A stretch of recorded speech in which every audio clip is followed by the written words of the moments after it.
Good evening. This is the regular meeting of the Southfield City Council, February 13th at 6 p.m. Madam Deputy Clerk, can you please call the roll? We have an excused absence for Councilwoman Banks, Councilman Brightwell, Here. Councilman Cruz, Present. Councilman Frazier, Here. Councilwoman Hogue, Present. Councilman President Mandelbaum, Present. and Council President Pro Tem Taylor. Here. Sir, we have a quorum. Thank you. Please rise for the Pledge of Allegiance. I pledge allegiance to the flag of the United States of America and to the republic for which it stands, one nation, under God, indivisible, with liberty and justice for all.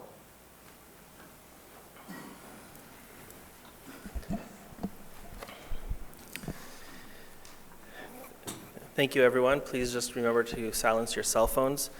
I'm going to go a little bit out of order with our agenda this evening, and I'd like to do our presentations first. So I'd like to call upon our Fire Chief, Johnny Menifee, for a Good Samaritan Award.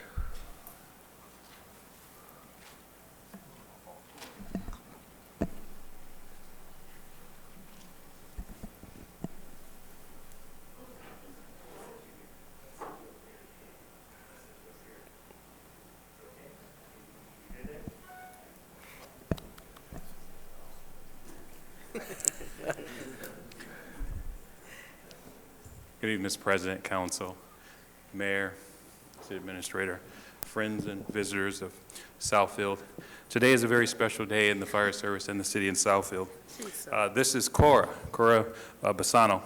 Cora Bassano is going to go down in history, hopefully, as the youngest person in the city to get our Samaritan Award today. So just let me give you why we're giving her this award before we actually bestow it on her.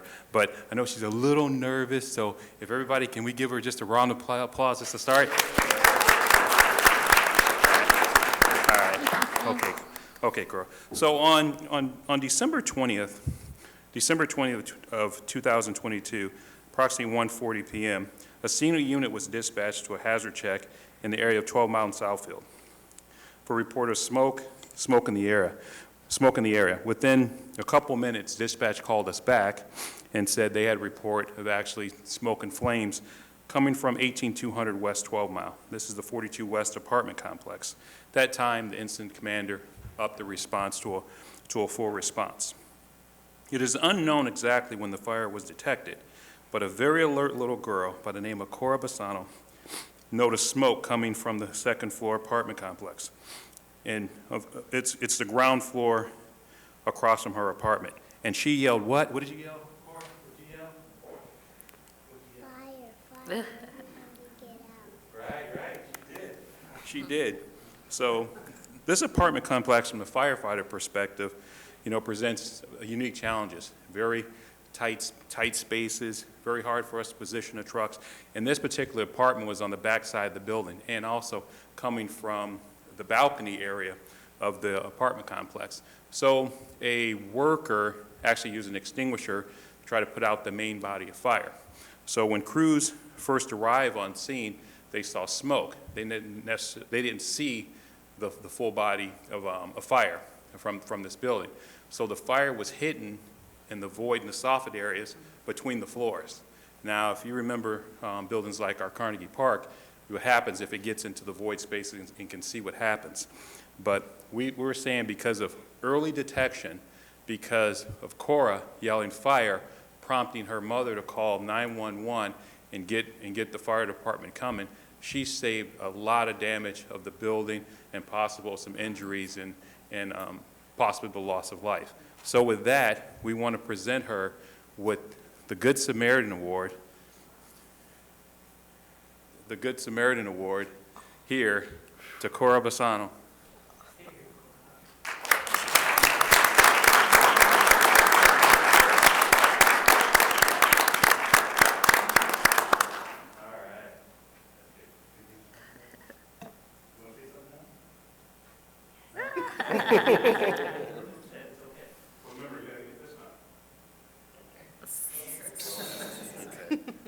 Well, thank you. I we appreciate it, and we're going to celebrate Cora.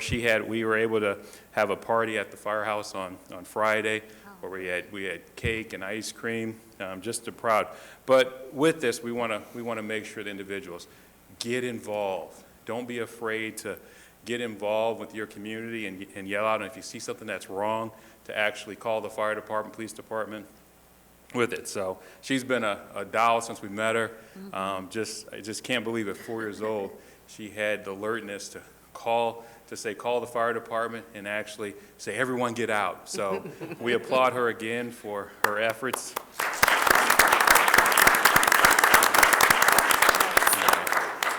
Thank you. We appreciate it. Thank you. Oh, sure.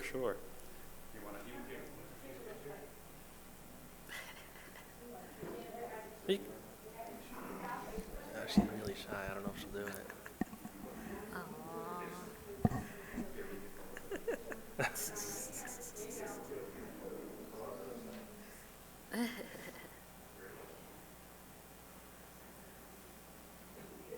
Smile, you're on camera.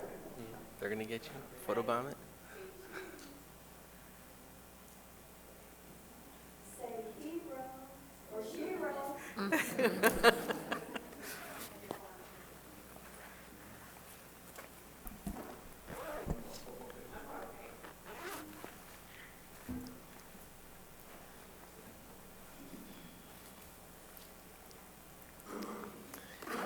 Chief, would you like to escort her around to shake all of our hands as well?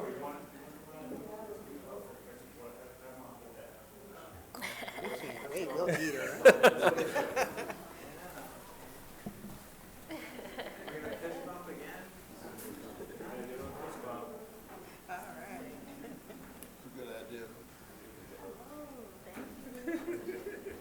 Keep going.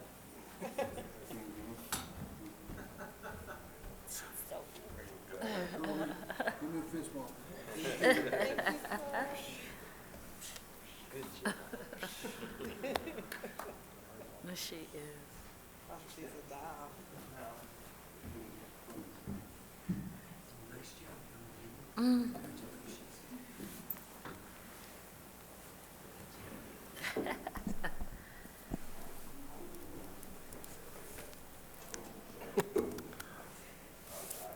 Let's give her another round of applause.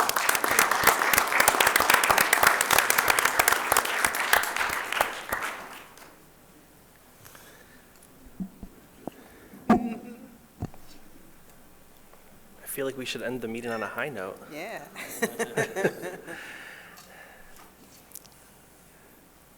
All right, next we have our communications. The Southfield City Council has established the following rules of procedure for all speakers. No speaker may make personal or impertinent attacks upon any officer, employee, or city council member or other elected official that is unrelated to the manner in which the officer, employee, or city council member or other elected official performs his or her duties. No person shall use abusive or threatening language towards any individual when addressing the city council. Any person who violates this section shall be directed by the presiding officer to be orderly and silent. If a person addressing the council refuses to become silent when so directed, such person may be deemed by the presiding officer to have committed a breach of the peace by disrupting and impeding the orderly conduct of the public meeting of the city council, and may be ordered by the presiding officer to leave the meeting. If the person refuses to leave as directed, the presiding officer may direct any law enforcement officer who is present to escort the violator from the meeting. Last week, at our last meeting, there was a question about yielding time to another speaker. We have an opinion from our city attorney, and it will be discussed at a future city council meeting to make it an official rule. But at this current time, we are not allowing speakers to yield their time to another. So I wanted to clear the air prior to communications. Our first speaker is, I'm going to need some help here, I'm sorry. Barbara A. Is it Barbara Tinsley. Tinsley? I'm sorry. Come on up. You'll have 3 minutes. Barbara Tinsley, 21656 Mahon Drive, Southfield, Michigan. Good evening to the City Council and to the Mayor. As a 30-year Southfield resident and homeowner, my backyard is almost directly overlooking the site for PSP 22-0012. I expressed my opposition at the Planning Committee meeting on January 11th, as well as emailed my comments ahead. I live within the 100 feet of the boundary line and I am a part of the 20% that is opposed, at least 20% that is opposed. I am here to stress my continued opposition to the business on the proposed site. I feel the construction of this site, type of business and aesthetics, metal structure and all, is incompatible and an inappropriate fit backing up to our residential neighborhood, our homes, and immediate area businesses. This business, to me, does not fit within office service zoning and just adds another building that makes this 9-mile Lasser Road area feel more like an unplanned hodgepodge of buildings. There must be a more appropriate property in Southfield for this building.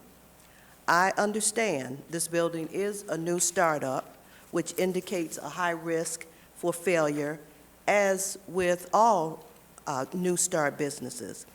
We are concerned that our neighborhood would then be burdened with a vacant facility that cannot be easily modified for other uses, become a curb appeal issue, and impact our property value negatively.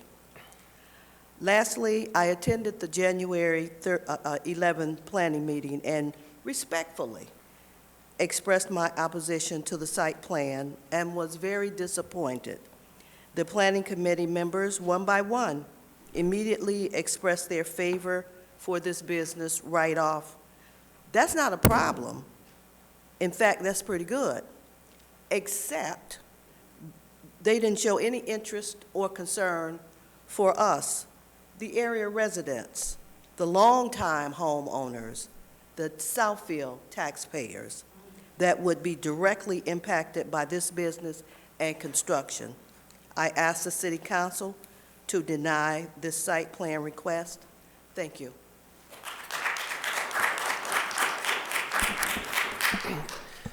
Yes, Madam Attorney? Yes, if I may, for those in the audience under the Open Meetings Act and also the City Council's Rules of Procedure, would you please refrain from clapping? It just causes, it takes away the business of the meeting. So if you would just refrain from clapping and just probably nod your head or something, that would keep our business in order.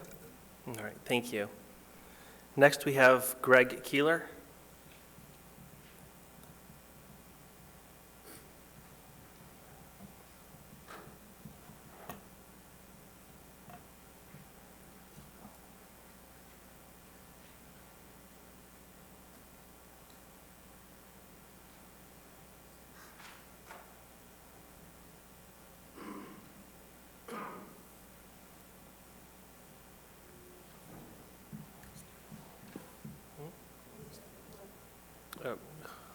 Hold on.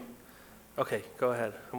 There you go. Healy, Southfield resident, your new Oakland County senior advisor.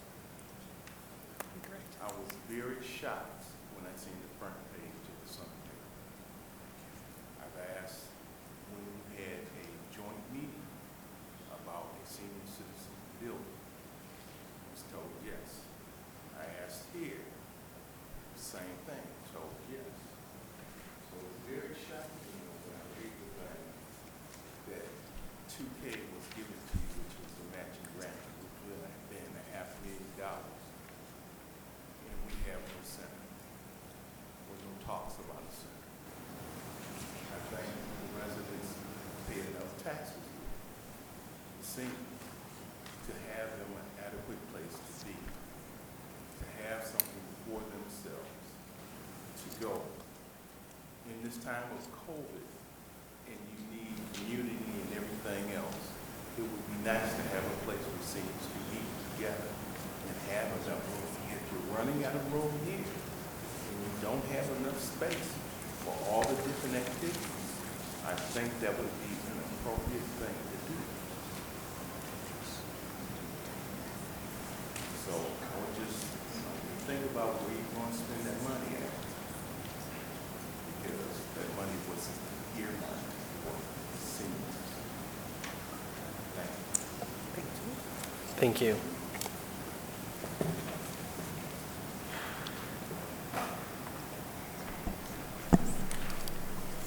Next is George Holton.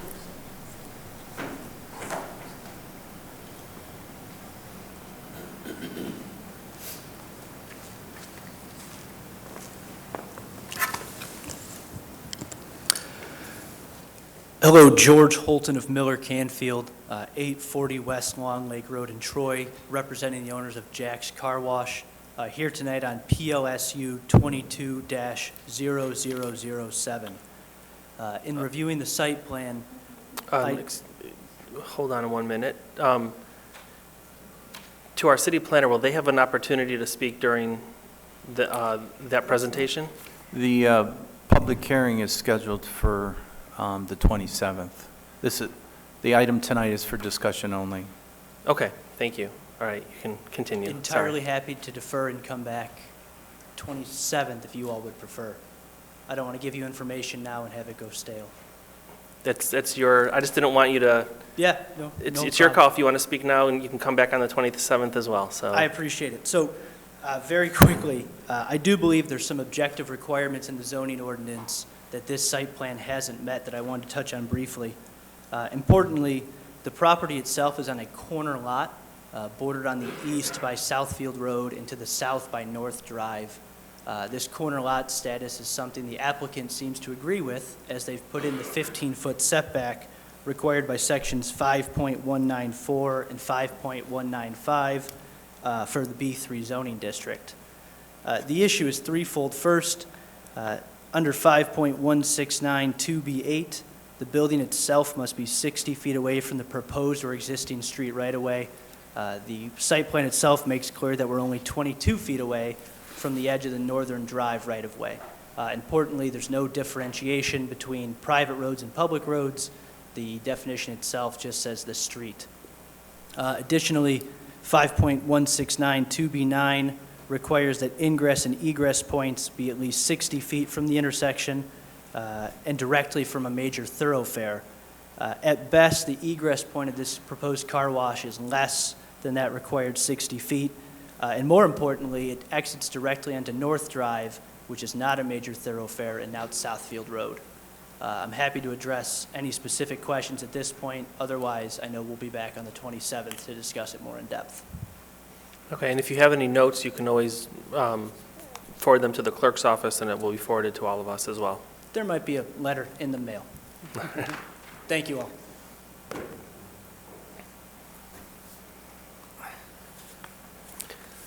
Next, we have Reed Cooksley. Reed. Right, Vanessa Thrasher.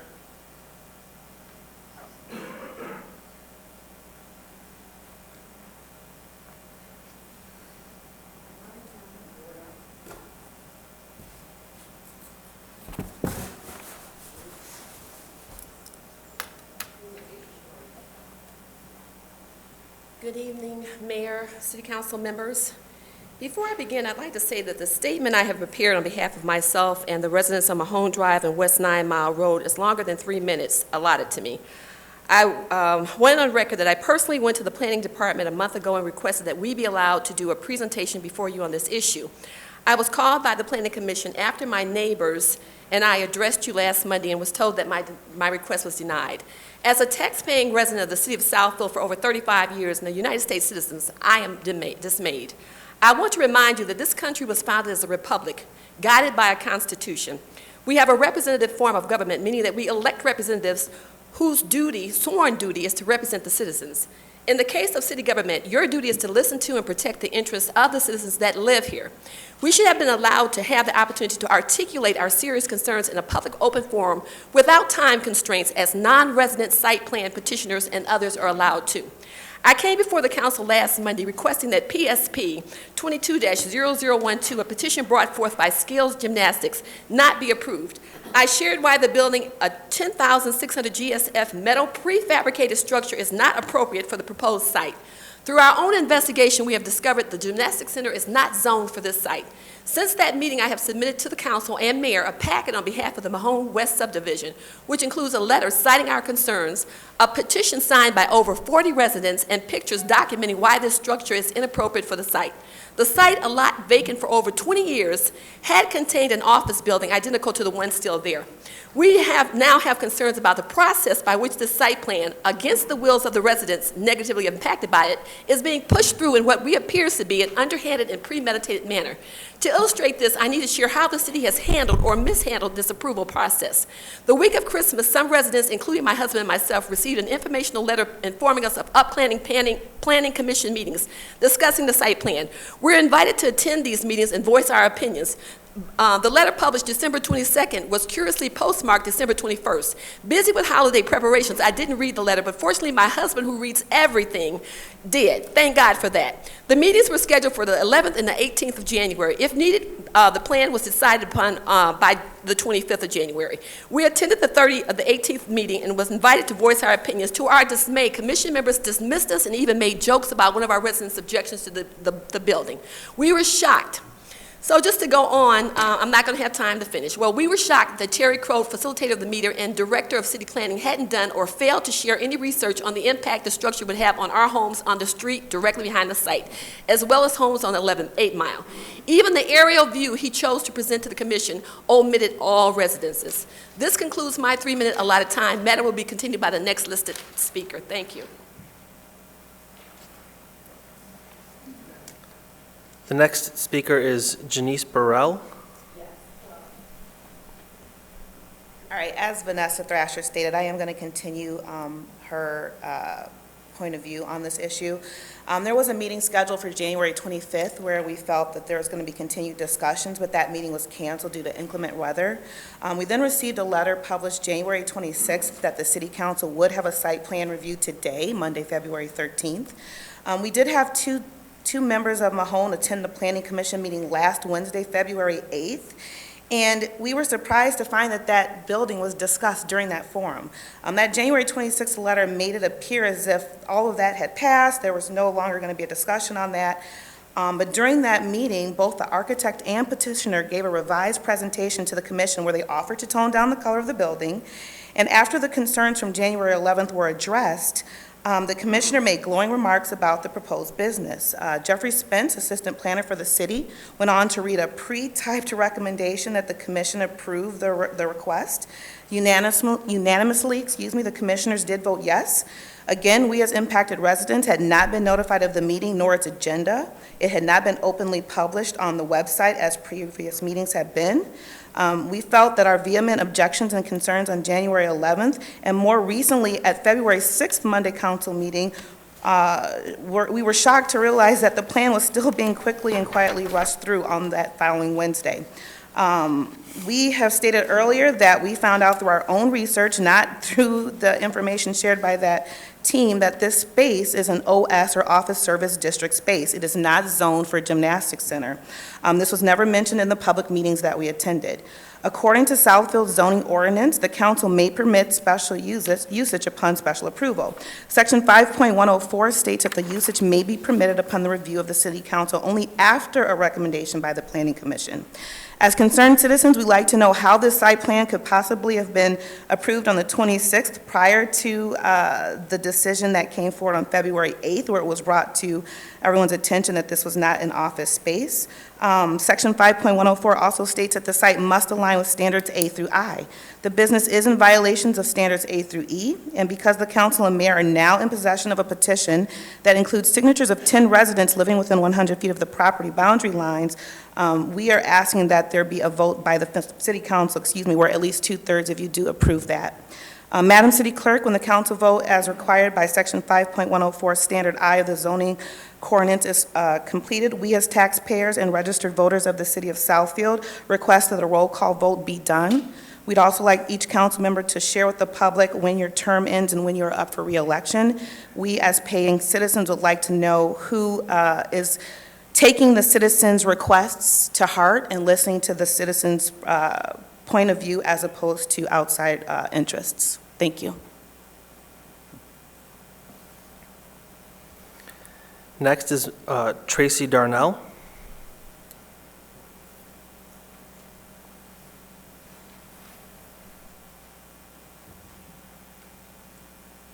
Good evening, Mayor, Council. This is part 3 to our complaint.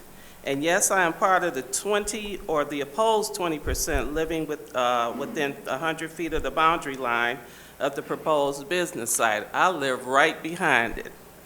In closing, for public record, we would like to read this letter submitted to the City Council the morning of Wednesday, February 8th. At the delivery of this letter, we were unaware of the zoning issue and Section 5.104 of the zoning ordinance. In addition, we would like the public to view the pictures we've assembled on this board documenting our concerns. And these other pictures were shared with the council in the packet.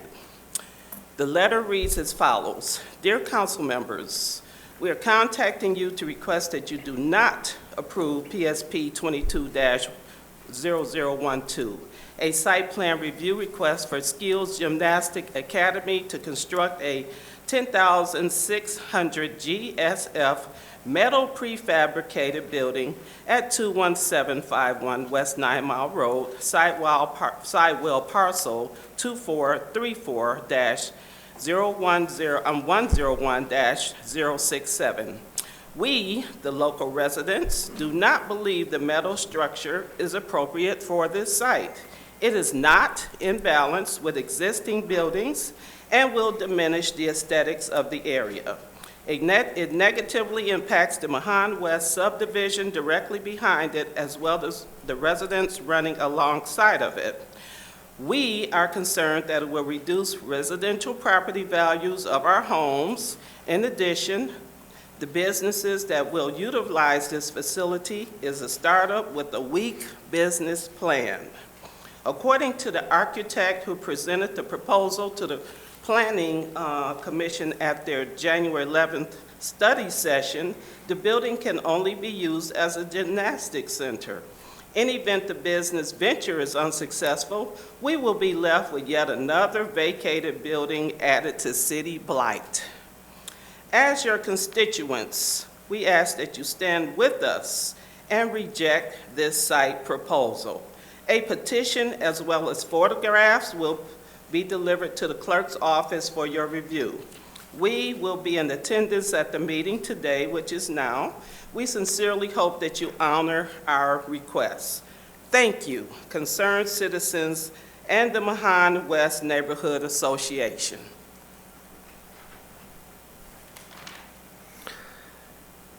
Next, we have Pamela Gerald.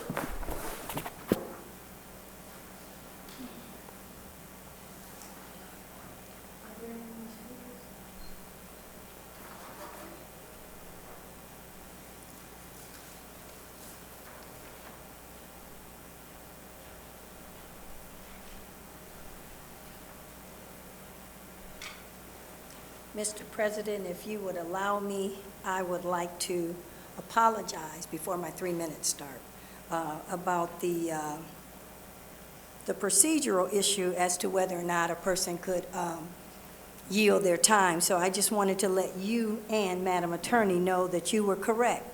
Robert's Rules of Order, 12th edition, paragraph 10, section 43. It basically states that the House of Representatives can do that. You do not have an established rule, and I do appreciate you and the attorney taking time to look it up, to put a procedure in place that would definitely state that we can't do that. So thank you both very much, and I apologize for not knowing. So can I start my time now, please? Okay, so I just wanted to support the residents, Mr. President and other members of council and the mayor, regarding this particular project. This particular project is zoned or in an area that's zoned OS. And I think that this type of business would be better served somewhere like on Bridge Street off of 8 Mile, in an area that would be considered light industrial. This is a metal facility. This does not fit the character of the neighborhood. Everyone that works for the city has sat through a presentation by Robert Gibbs. He is a premier planner throughout the state of Michigan and the United States, and he wrote a book. And he said something that stuck with me in 2015 for the Northland Visioning session. He said that you cannot allow a petitioner to open up a business in a particular place because they want to if it doesn't fit the character. This does not fit the character. And as the resident said, what happens if this business that doesn't appear to have a long-term business plan, what happens if it goes out of business? So I think I heard that the young lady wanted to open this up because her daughter does gymnastics. My question to the petitioner, the lady, is, whatever city you live in, did you take this project to the city that you live in?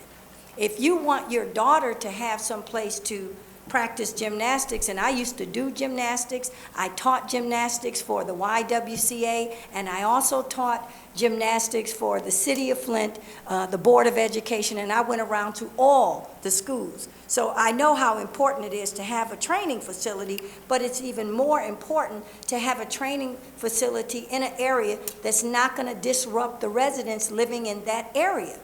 So again, my question to the petitioner, did you try the area that you live in? And I want to ask all of you a question. If this was in your backyard and it was a metal facility and you didn't want it, would you sell your house? What would you do? The residents have a right to speak up for what they don't want in their neighborhood. And to be a taxpayer, they have a right to tell all of you on city council what they don't want. And in making your decision, remember that the citizens are at the top of the organizational chart. Our taxes pay salaries for all of you. And thank you so much. Next, we have Gerard Mullen.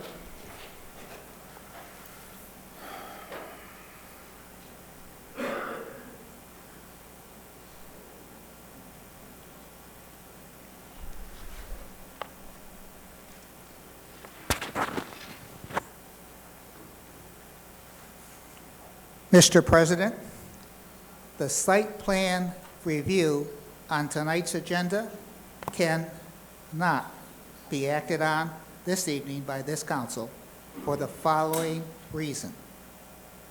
Gymnastics Academy site plan does not fall under any of the permitted standard uses under Section 5.103 of the Office Service Zoning Code, but may fall under one of the permitted special uses under Section 5.104.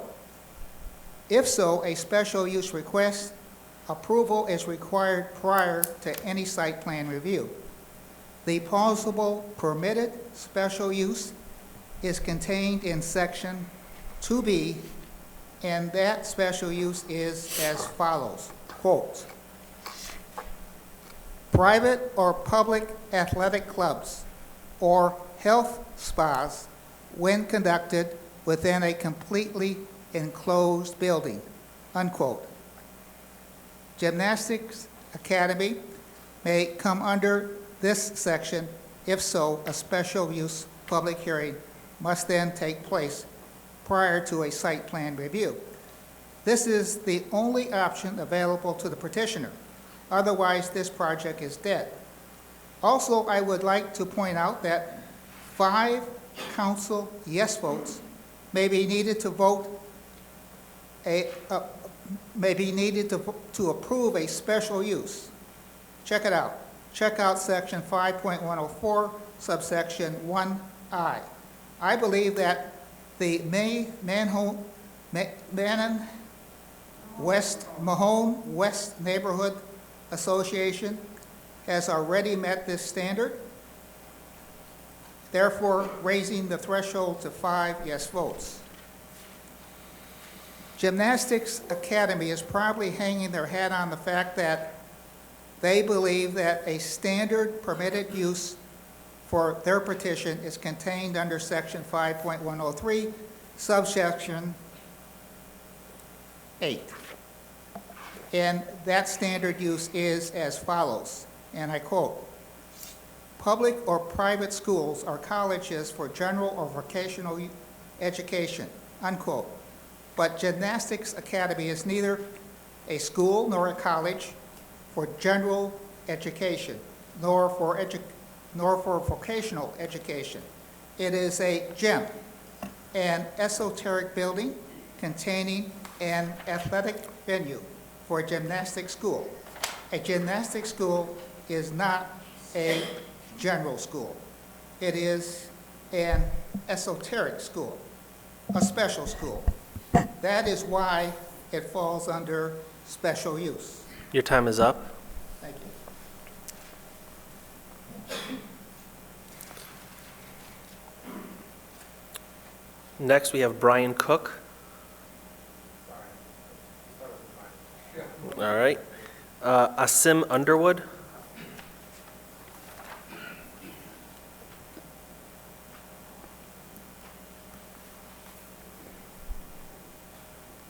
Hello, all. Mayor, City Council, my name is Asim Underwood, live at 27906 California Drive, Lathrop Village. Hello. First, like to say that this Skills Gymnastics Academy sounds like a great thing for young girls, maybe some young boys who want to learn gymnastics. And this will be in a close proximity. They can possibly ride their bikes and learn about gymnastics and not have to go all the way out to another city. It's right in the neighborhood. And if it's successful, maybe they can build more of these facilities. And it's something new. I haven't heard of this before, have you? This little, prefabricated building, not a big footprint, where all you're just gonna have, kids running in and out, running to the cars, learning something new, maybe even, getting interested in getting scholarships. I think it's a great thing. I mean, right now, I've been over to that area, and they just have a tree sitting there, just like on a big yard, it's empty. So the question is, why all the opposition, right? I haven't heard all this opposition to car washes or pizza places or liquor stores. This is something new. So why are all the people coming up here having an issue with this? You have to critically think what this is really about. Is it because it's a prefabricated building and all of the little innuendos and this and that? And what this is about is that they feel that you did not get their permission before you decided to okay this venture. I'm sitting back, listening to this objectively, and I feel that that is really what this issue is about. I remember last time I was here, a lady said, it's a great business. Everything is great about it. I think this is great for young people to learn gymnastics, but did you think about us, right? That's where it comes into. Did you think about them? And I don't know the protocol, if you even needed to get their permission. I know that you sent out and you thought about their well-being and any issues and noise that they may have, but again, I don't know your protocol in these situations, but the issue here is not with this business. The issue here is with the protocol and how this was handled. Because any other business that you put in here, if you deny this, they're gonna deny the next one if you go around them and try to put something here without getting their permission. All right, thank you.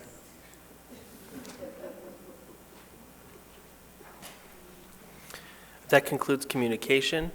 The next item on our agenda is a presentation, discussion, and action regarding the proposed Skills Gymnastics Center. And prior to the presentation, I'd like to ask our city attorney, I know I've received several calls about whether this is an appropriate use based on zoning, as well as some other questions that were addressed here this evening. I'd like to ask the city attorney for her opinion. Thank you, Mr. Chairman. Without giving a full legal opinion, as that would not be best practice here, what I will say to those that are here making the statements, and they have quoted the zoning ordinance, but you have to read it. You have to read it in its entirety. The only thing that I can say, as they were referencing the OS district, and it is a permitted use, one of the things that wasn't mentioned was personal services. And back, I believe it was 2014, but nevertheless, ordinance 1745, the Southfield City Council did a zoning text amendment for personal services. Under that, it did include dance studios, exercise and fitness classes, massage therapy. But again, without going into a full opinion, it is a permitted use per our zoning ordinance. Our zoning ordinance is also subject to the Michigan Zoning Enabling Act, and so as the gentleman talked about the protocol, I am sure that our planning department sent out the notices per that Michigan statute. So I know that, you know, people have their reasons, as has been stated tonight. The only thing I can say is that the planning department has adhered to the written law. It's a permitted use. It doesn't require a special land use because it does fall under the personal uses, which included the dance studios, exercise and fitness classes, massage therapy, and other things. And then you could, you know, I'm sure they've already read through what the office service district is designed to accommodate various types of office uses, and et cetera. So with that being said, I just want to let the council know that we're going, well, you know, the city planning department has gone by the black letter of the law at this point. It is still your decision, but based on what I've read, and I'm sure the residents have read, as a permitted use as far as the processes, I'm confident that they put out the notices as they were supposed to. So I will leave it there, and then as you all do your reviews, if you have any questions, I can answer. Okay, thank you. Thank you. City planner? Good evening. Our first case is the PSP 22-0012, the petitioner's Skills Gymnastics Academy. Parcel is located on vacant parcel on the south side of West 9 Mile Road between Losser and Prescott, as indicated on the aerial. Existing zoning is OS service, and the site plan review request is for the construction of a new 10,600 gross square foot building for a gymnastics academy, which is permitted under the special service, personal services in the OS district. This is the subject site. We did a little research just for some background. As had been alluded to, there was an office building that burnt down due to a fire. That office building was 16,544 square feet. Just in comparison, the proposed gymnastics center is 10,600 square feet, which is approximately 6,000 square feet less than what the building was prior. We also looked at the height of the building that burnt down, which was 21 feet 10 inches, and the proposed height of the new building is 22 feet, so only 2 inches higher than what was there previously, 6,000 square feet less square footage. You can see that the The existing site is a combination of grass from the former foundation footings of the building as well as existing parking, and it is well surrounded by existing mature deciduous trees to the south. These are existing site conditions, so other than the building being removed, the driveway and parking has remained. These are elevation photos from the north side of 9 Mile looking back towards the site. And again, you can see the location of the proposed gymnastics building in relationship with the existing office building, which has a similar height and scale to what is being proposed.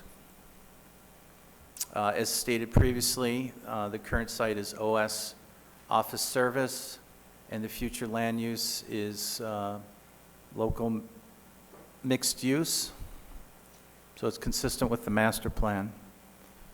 This site has an easement of shared parking between the Plum Market, the existing office, and the proposed site.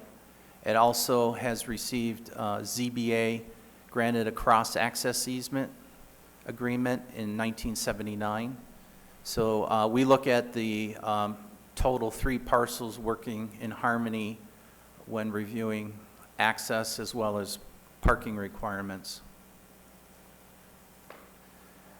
When we look at the total required parking spaces for each of the sites and then the combined availability, there's a total of 154 spaces required for all uses, including the Gymnastics Academy, and there is a total of 167 spaces available for all uses. This is the proposed site plan, the proposed building layout, and then detail of the barrier-free parking and circulation. There'll be one-way circulation, taking advantage of the existing parking layout. And there's some details with the landscaping plan. A photometric plan has been submitted. And then with regards to the proposed elevations, one of the concerns that we heard from the neighborhood is the color choice. Now, we can't regulate color based on courts, but the applicant developer is willing to work with toning down the proposed color and has provided some options to use some gray tones on the 3 sides of the building that is facing the neighborhood. Our ordinance requires at least 3 feet of durable material around the base of the building.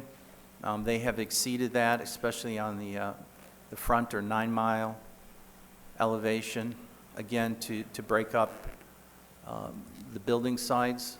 They've inserted windows on the front. The floor plan, this is mostly an open floor plan with a small mezzanine on the second or mezzanine level of the floor for viewing, but the building is pretty much a one-story open on the interior. And with that, I'd like to invite the applicant and her architect to discuss what is being proposed there, and then we'll be happy to answer any questions that the council may have after their presentation. Thank you.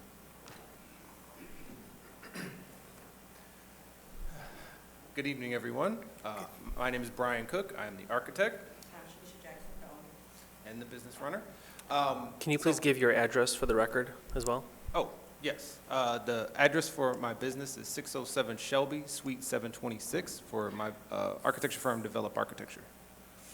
My personal address is 37597 Glen Grove Drive in Farmington Hills, Michigan. Thank you. So I'm actually incredibly excited to present this to the city council and the mayor and everyone in attendance, as I am a Southfield High alum and a Lawrence Tech grad. So I'm incredibly excited to bring a new project to the city of Southfield. So about just, give you an overview of the project. The idea was to utilize as much of the existing vacant lot that we could, utilize the existing driveways for, ease movement through the through the site. We are bound by easement, so we couldn't do too much anyway, but utilize the same space, maintain the same, relative size of the project as its neighbor.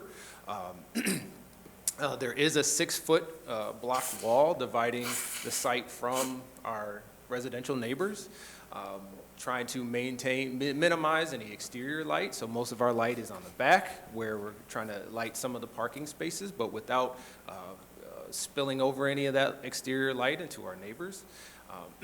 The design itself will feature, brick along the bottom, metal panels along the top, and along 9 Mile we do have windows in addition to silhouettes. So these silhouettes will be of famous black gymnastic poses. These will stand off from the building and add just a little visual interest to the project. On the inside, it is mostly metal building, so open.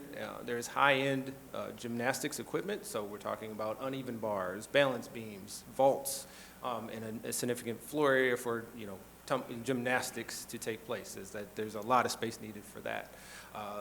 The idea is that there's not going to be that many people there at one time, even though per the square footage there would be, but I think 50 would be a lot, as my client will be talking about. And as you see on the bottom rendering there, overhang for the entrance, signify the entrance and allow people to come in. And the idea is just really move smoothly through, and I think it's very appropriate use as it's youth gymnastics focused.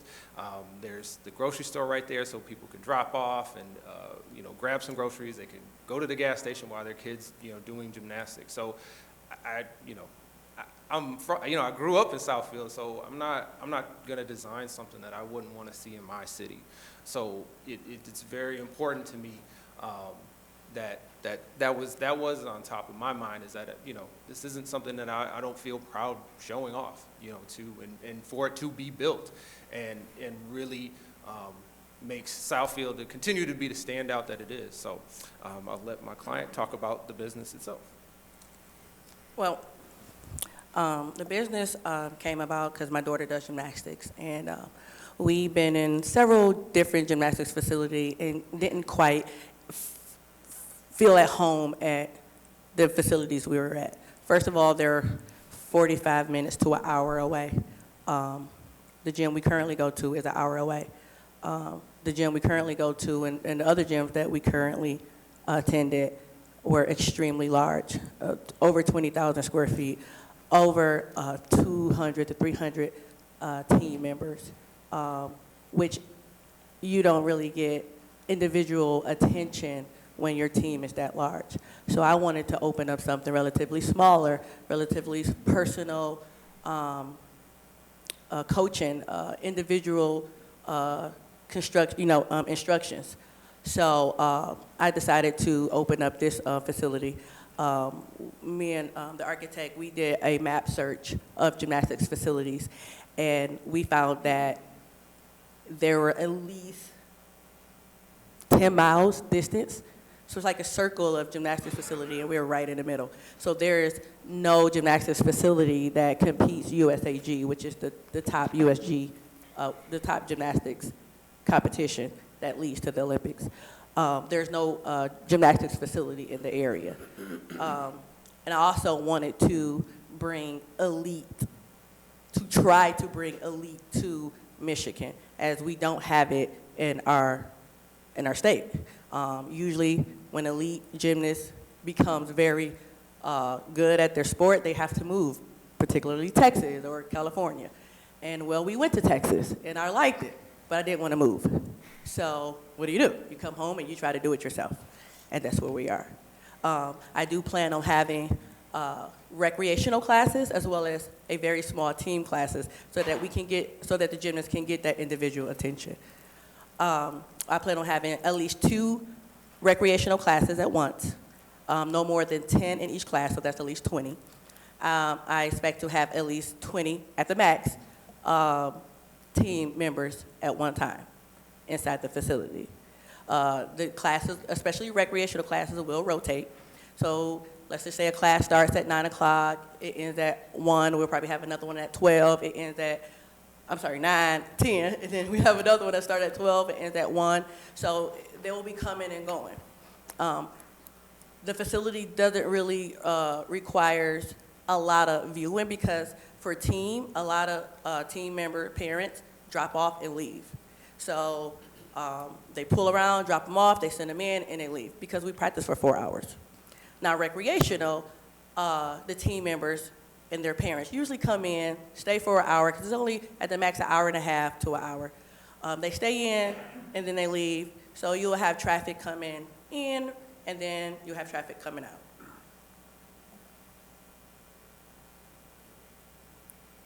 Is there any questions? Councilwoman Hoag?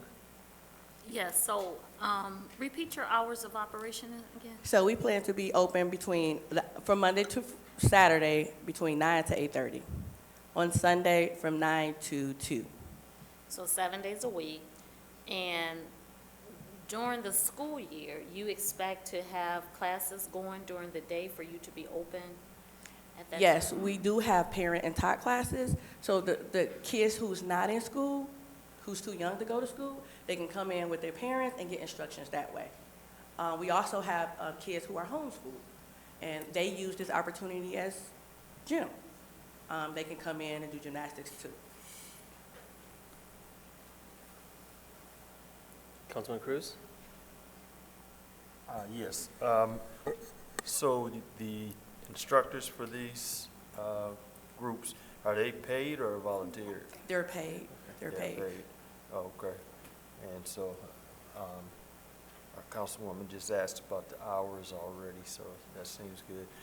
And so you said there's a wall already in place?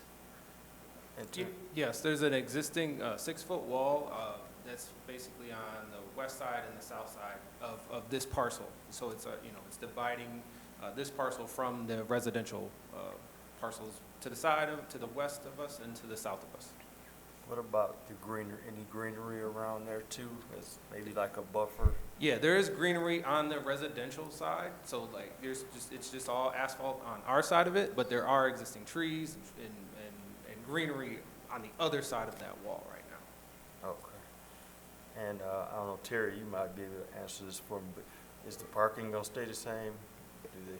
There's enough parking, I'm assuming. Yeah, as there's the aerial of the existing vegetation on the site, and as far as the parking, as I had indicated, there is a cross-access easement and circulation agreement. There's a total of 167 spaces available between the Plum Market, the existing office building, and the proposed. And if you add up all the uses, there's only 154 that are required, so they meet the ordinance. There's no waivers that are required with this development. And they're actually going to be shrinking some of the existing parking that is overburdened with access aisles. Okay. And we feel the traffic flow is not going to be terribly... No, again, we looked at traffic circulation. They have circulation around the entire building. They're going to 2 one-way circulations in and out of the site. And as I've stated, with a maximum of 20 students, 2 classes at any 1 hour, we don't see this as being an issue with parking or circulation. Okay. All right. And I think it's good to know too that it's not just the gymnastics for the ladies, but adults can do other forms of exercise, like you said. Did you say Pilates or something like that? Or, oh, I'm sorry, I misheard that. Okay. It's strictly gymnastics. Strictly gymnastics. All right, got that clear. Thank you. That's all I have, Mr. President. Thank you. Councilman Brightwell? I'm concerned about viability. This will cost, I'm just going through the data sheet, $575,000. That's the investment here. So the viability of your business, has a market study or anything been done to indicate there's the market here to maintain that your operation is viable? Well, I am in communication with a lot of coaches, and I am in communication with a lot of gymnasts that's in the area, and they all commute so far, and they're definitely looking forward. I have over 75 gymnasts looking for this facility to open that travels, as I do, over an hour within Southfield. Within Southfield and the surrounding areas. Okay. So, and I'm assuming you went through the business plan and all that stuff. Will your fee structure support what you want to do? Yes, it will. Being that we have a pre-manufactured building, it gives us a good initial first savings. And I also have construction workers in my family who's helping with the project. And this is not the only project I've done. I have strip malls, I have tax offices, halls. I have several businesses, one of which we burnt down and we completely restructured. So this is not something that I'm just inexperienced at. Okay. But I don't want to get too deep into your finances there. So how long do you think it would take you to break even? At least 5 years. Okay. Okay. All right. Thank you. That's it. All right, Councilman Frazier? Yeah, I have a few questions. First of all, I'd start off with, I'm not a real fan of metal buildings, especially on what I consider a major roadway. 9 Mile carries a lot of traffic. What are your plans for camouflaging that it is a metal building?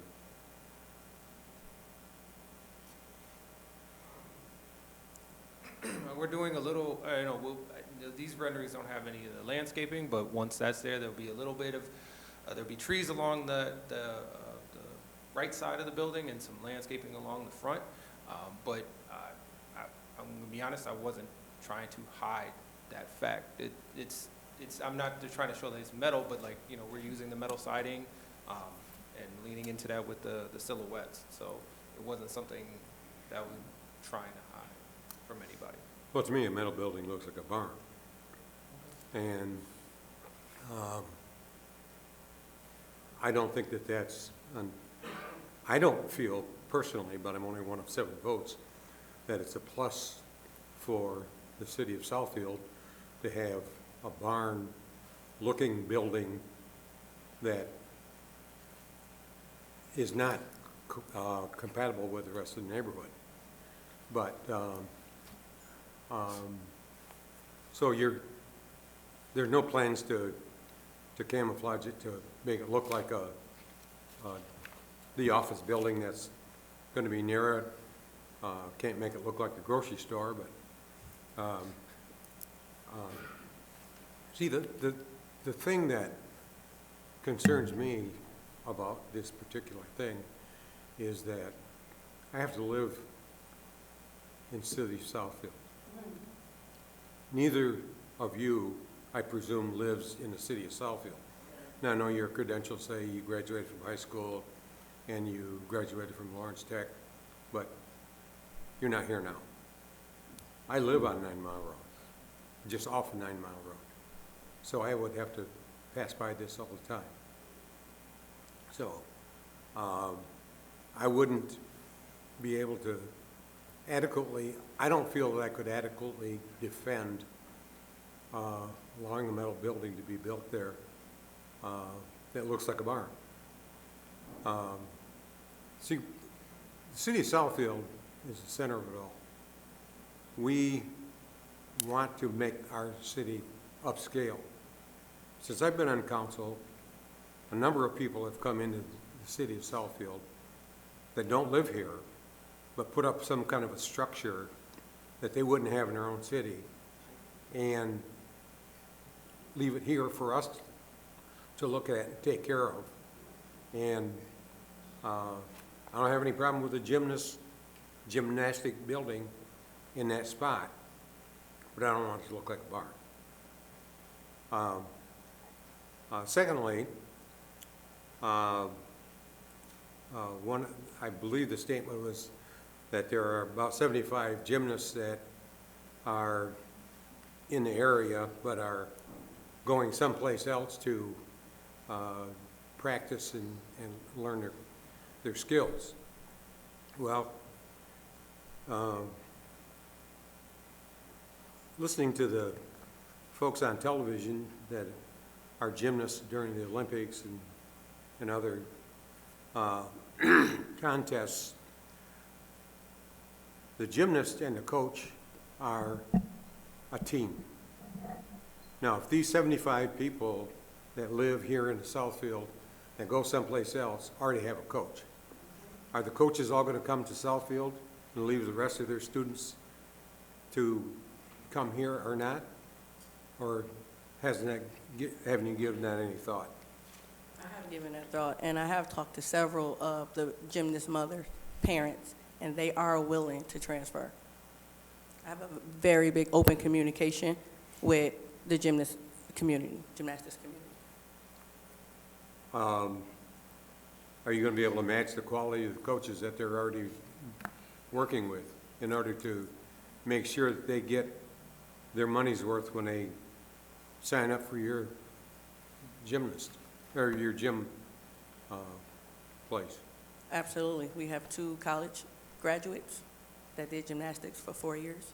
They've been, could you speak a little louder, please? Oh, we have 2 gymnasts, college gymnasts that graduated from college, Division I college, who did gymnastics for 4 years, who is coming on to the team. And they are actually another reason why these girls wants to come to this facility. So the 2 that have graduated from college, are they coaches? Yes. What kind of reputation do they have?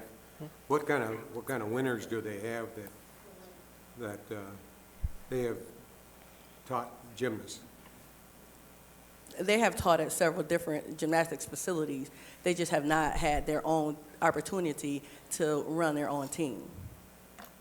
And this is how I know them, because they actually coached my daughter. But they're willing and wanting to take on a more prominent position in building a team with their own program. Because when you work for someone else, when you don't run your own program, you have to listen to what that director of that gym says. But they're so eager to have their own program, the elite program, and bring it to Michigan because we don't have it. Do you know how many coaches the Detroit Lions have had? No, I don't. And they're professionals. So wanting to have their own team and being successful at having their own team, in my mind, are 2 different things.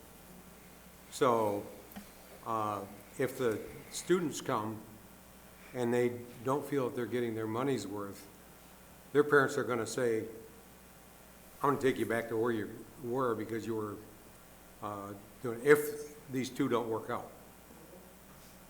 And it's just because they don't have any reputation or they don't have a track record, it would be pretty difficult for the parents to even consider whether or not their child is getting the benefit of the exercise that they're getting. And I think all kids need more exercise. Don't get me wrong. Are you going to allow walk-ins? You can't just walk in and attend. You have to register for a class. Well, of course. But yeah, you can walk in, but you come to the desk, you register, you pick a time based off your age and skill level, and you come back during that class period to actually participate. Okay, what's the maximum number of students that you can handle at any one time? We would like to keep it low, so we're doing 10 in one class, and we're going to have 2 classes at one time for recreational. Will you have performances on a periodic basis that parents and interested grandparents and whoever come and watch the gymnasts perform? All our tournaments and performances will be held at a different venue. We will rent a venue and host our tournaments that way. So they're not going to be at that building? Absolutely not. Is that a long-term plan, or is that for now? That's a long-term plan. The facility is not large enough. Even gymnastics facility that's 20,000 square feet don't hold gymnastics tournaments inside their facility.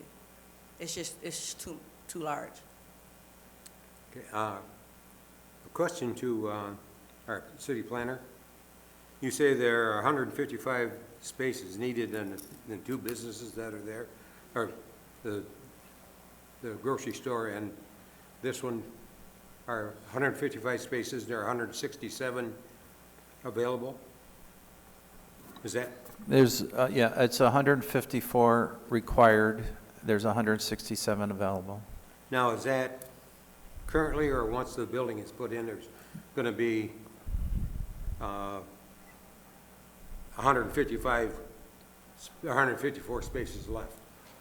It's based on the 2 existing uses and the proposed use, for a total 154 required.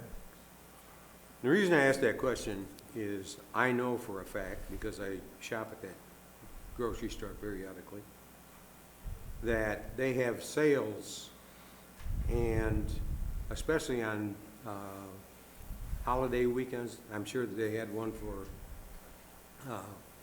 Super Bowl. They'll probably have another one for Easter. They have other ones for other holidays.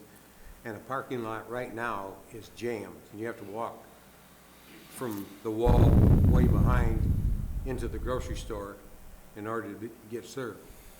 So they specialize in meats. Meats is their primary sales in that store. I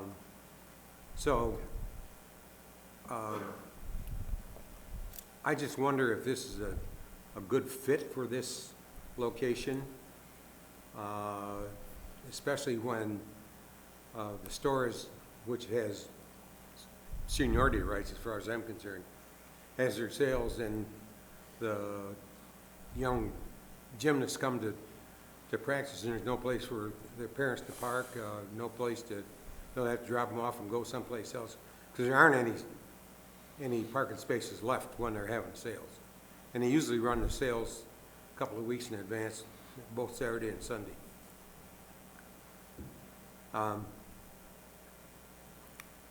That's all the questions I have for right now. I do have some other questions, but I'm not going to take up any more time right now in the meeting. Okay, thank you. Councilman Taylor? Yes, hi. Thank you for presenting here tonight. I want everyone to know that I did hear you, but I'm kind of like in the middle because I'm a mom of 2 girls that was with gymnasts. And yes, I drove the hour, 45 minutes to an hour to get to the gymnastics place. And when I got there, I sat there for the 2 hours because there was nothing around for me to do but wait. So I understand both sides. I truly do, and I hear you. I know the need. I know how your customers will feel, how the students will feel, how the kids will feel being at home, having their own place. And I know that it's small, so it'll be more, it'll feel more connected. The girls and boys will feel more connected because it's for all children. And it's very beneficial. Gymnastics is really important for a child. And I did this for years with both my daughters. So I understand, and tournaments, as you say, are usually somewhere else. And we've driven to those as well, as far as Ohio, sometimes Florida. So I'm understanding what's going on here, and I do understand the building and all of that. And I was asking for the trainers, I believe you said that they are graduates. They have their own, I'm trying to say diplomas or what have you. I'm losing my words right now. But they are prepared. My daughter came back after college and taught at the high school where she did, she volunteered, I shouldn't say taught, she volunteered at the school. So I know that if the interest is there and the students enjoy going through the training and that, they will come back. So everything that you're stating, I know because I lived through it, and our girls and boys will come back if they enjoy it. Their experience was good. And I haven't heard anybody say that they're against gymnastics. That's number one. The concern I believe people have is in their neighborhood. And from what I understood is that you even agreed to change the color. You're working with them. So my question is, have you had the opportunity to speak with the residents? Because that's of concern. If you're have a working relationship with them, you hear them, and you are trying to make this as aesthetically fitting into the neighborhood as possible. That means a lot because we do listen to our residents here very, very closely. As it's been stated a lot of many times over that they are at the top of our org chart, so we listen to them greatly. And but I understand. I've been there. I know exactly what you're saying and what you bring. And no one, to my understanding, is against the gymnastics. Everyone understands what's needed. It's if it's needed, where it's supposed to be. I guess it's more of the question. So my question is, have you talked with them and heard their concerns, worked with them on those types of things? And from what I'm hearing, you have, and I guess through the planner, I don't know if have everything been addressed, because hearing people tonight, it seems like there were some things that they didn't know about. Well, if I could, the courts have said we, can't regulate color, but they have been willing to change the color of the proposed building. And that was a concern of the neighbors, and I believe they listened loud and clear. They're willing to go with the gray tones on the south, east, and west of the building. They still would like to keep the teal green on the front, but they did offer an option where it's all gray tones. Our only architectural requirement, because we have an international style here in the city, we have all glass buildings, we have metal buildings, we have brick buildings, we have a combination of theirs, is that we have a durable material around the base of the building. That's the areas that tends to get banged up, bumped into, damaged from moisture, and they're exceeding that requirement, at least on the front of the building. The building official will have to weigh in on the proposed silhouettes on whether or not that's considered signage, and we have relayed that information to them. But we looked at photometrics to make sure that there's no light spillage, and they provided a photometric plan. There are no waivers required. They meet all of the setback requirements, the parking requirements, the landscaping requirements, and the building requirements. They'll still have to go through formal engineering and building department review for the building itself. When I look at, try to look at compatibility at least, we look at scale. And the building is in similar scale, both in height and size, than what was there before. It is a different style, but if you look at the eclectic mix of buildings in that corridor, we have lots of different styles, from the Plum Market to the bowling alley to the drugstore to the office building. We've had adaptive reviews across the street from office to religious institution. We have a gas station. This is not a historic district. It doesn't have one common theme of architecture. And again, they have been willing to try to work with us and listen to the neighbors to try to accommodate. I wish I could tell you there was some architectural design standards for this area, but there isn't. And we have a long tradition of an international style and an eclectic mix here in Southfield. So they fit within that. And you've stated over and over that it is within the permitted use. Yes, for the as area. far as, personal service as defined includes dance studios, exercise and fitness classes, and other similar types of uses. And we also, when we look at uses, we look at, is it allowed anywhere else specifically? Does it call out gymnastics? And it doesn't. So it's most similar to the personal service.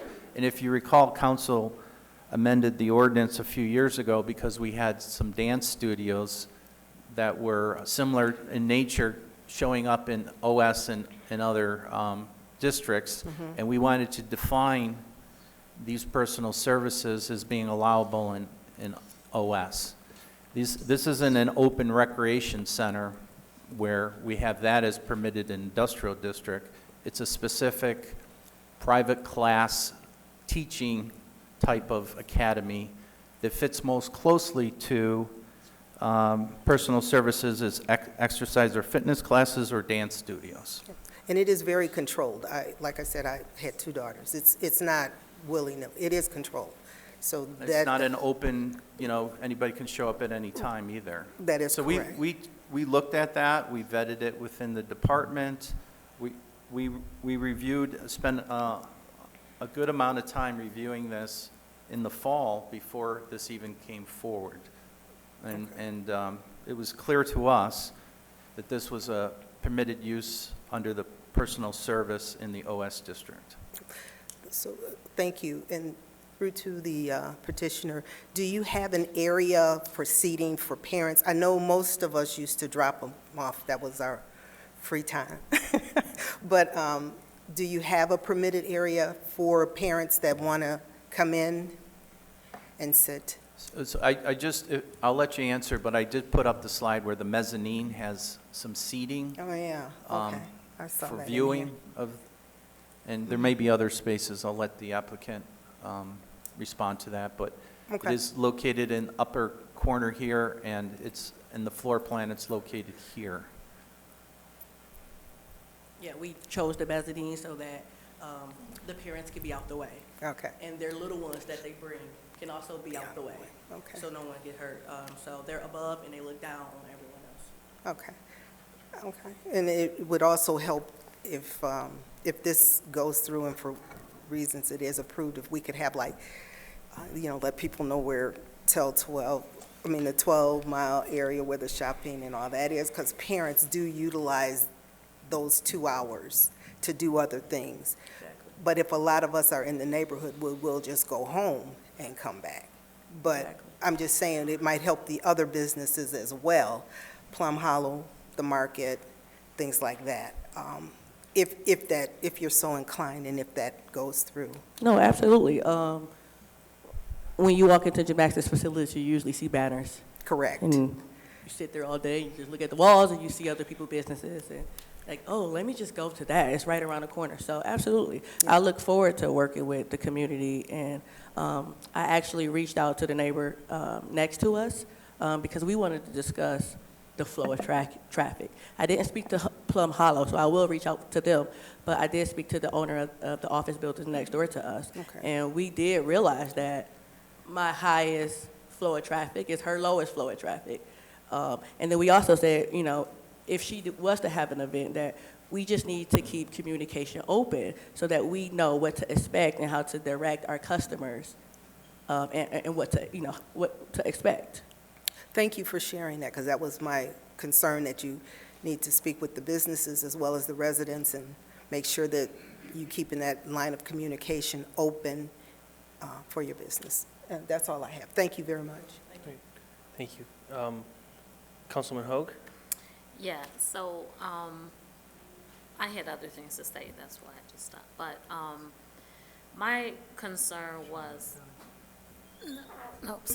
my concern was the steel building itself and being located there, because when I think about that, and if you go around the corner on Lasser between 8 and 9, that dance studio, it seems like a fit for there, because it looks like that's more industrial and all versus where it's gonna go right there. And it's a problem because you kind of have to struggle between what is permitted use in zone versus, you know, does it look right, you know, for that sense. And so my heart does go out to the community, and I'm glad that the planner spoke up because there were a number of residents who said this wasn't zoned correctly. And so we understand that it is okay, it's zoned correctly.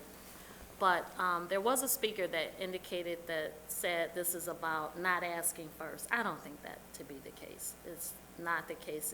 It's strictly about residents who care about their area. And that's all what it is. So I don't think it's a mother may I situation, not at all. Man, I really wish it was like around that corner. I'm struggling too, you guys here, but one of my questions is, your business will always be just for gymnastics, or like I've seen these businesses sometimes do like cheerleading as well, where you would allow cheerleading practices and... No, there is a cheerleading facility nearby. Okay. There is a cheerleading facility nearby. It's called Cheer or something That's like probably what I'm speaking, the dance, it's Yeah. around the corner there. I'm not interested in that. Okay. I really, really want to focus on gymnastics Okay. and being different than other facilities who try to go all outside. They have ninja, they have cheerleading, they have karate. I want to focus on gymnastics. And I don't think it's anything about your business, honestly, but I think when we look at the office plaza there, to the planner, that building is still open and they're operating and all. So you have that looks a particular way. You have the bank across the street. And that's not a church. It's now a church, yeah, exactly. But I guess for the residents, again, they're, you know, they have to see these very different businesses and nothing seems to be consistent together. Everything is different. So you've got this steel building, you've got the brown kind of office building that may kind of match Plum Hollow, but then you got Walgreens across the street, then you've got that little plaza there, and it's nothing consistent. Then you've got the bowling alley, and now the church, and then the gas station. So it's not necessarily pleasing to the eye to the residents around there. I'll just have to say it. And so I do struggle with that. So it has nothing to do with your business, nothing whatsoever. No. But when I look at this building here, it does look great, but you know what? It doesn't seem residential to me, because when I look at that, I'm like, well, that's not really what our area looks like, because I'm used to seeing homes right there. And when you look at this, it makes me think I'm looking at a football field or not a residential area. So I'm just my comments and how I'm feeling right now about everything. But again, has nothing, I think the building is nice. I just wish it wasn't there, to be honest. But that picture kind of is deceiving as far as to the area, in my opinion, my humble opinion at that. But it has nothing to do with the business. I think it's great, but okay, that's all I have. Thank you. Okay, thank you. Councilman Frazier, did you have more questions you mentioned earlier? The only other comment that I would have right now is that a number of years ago, the church, it's adjacent to your property, has been giving us a fit for the last 15 years, as far as I can remember. The neighborhood and the church never seem to be able to agree to do stuff that neighbors come in and complain that things are not like they agreed to, and the church does some stuff. And I don't feel that we need to add more confusion to what's going on already. And the other thing is, comment that, like Connor Park said, nothing is consistent. Well, the one thing that is consistent is there aren't any other metal buildings that look like barns. They don't have the same architectural structure, but they aren't metal buildings. So that's it. All right. Councilman Brightwell? I'm all for new businesses in the city of Southfield, and I've been supportive of business. But everyone that I've supported, I kind of knew about their viability and their ability to sustain themselves, because we don't want, businesses failing. And I'm not sure where planning got into this or not, but without getting into, proprietary information or, personal info, have you done a business plan? And is that business plan structured where it will indicate your viability from the fee structure, the number of required visitors and required clients you got to have, and then that's where you approach your break-even point. I'm all for whatever is for the community, whatever your goals and objectives are. But I do want to we have viable businesses in the city of Southfield. We don't want a city of failing businesses.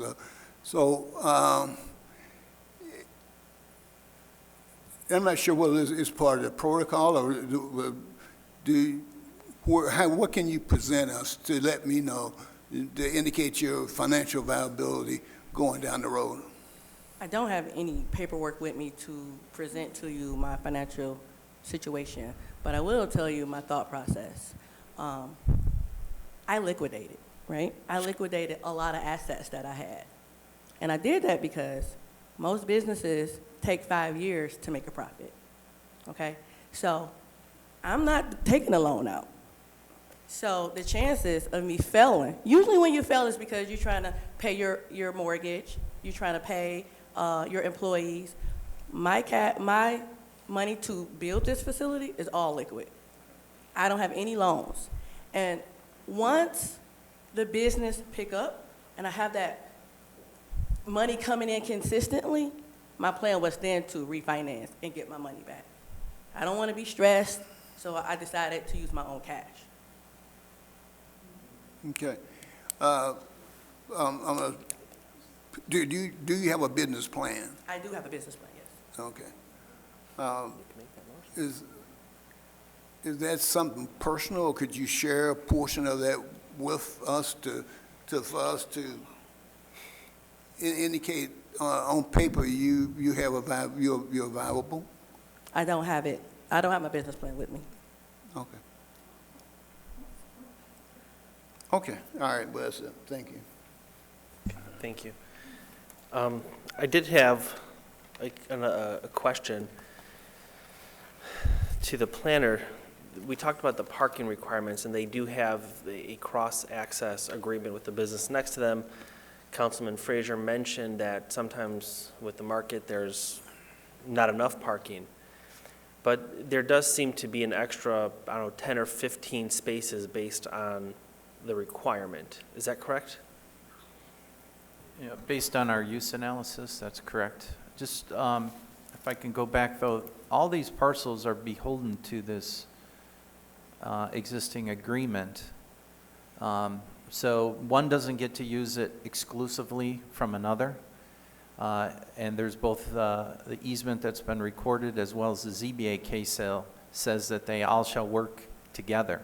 So there may be ebbs and flows throughout the year, but again, our analysis is to look at if we looked at independently each of the uses and added them up, is there more than enough parking to accommodate those uses in totality? And there is.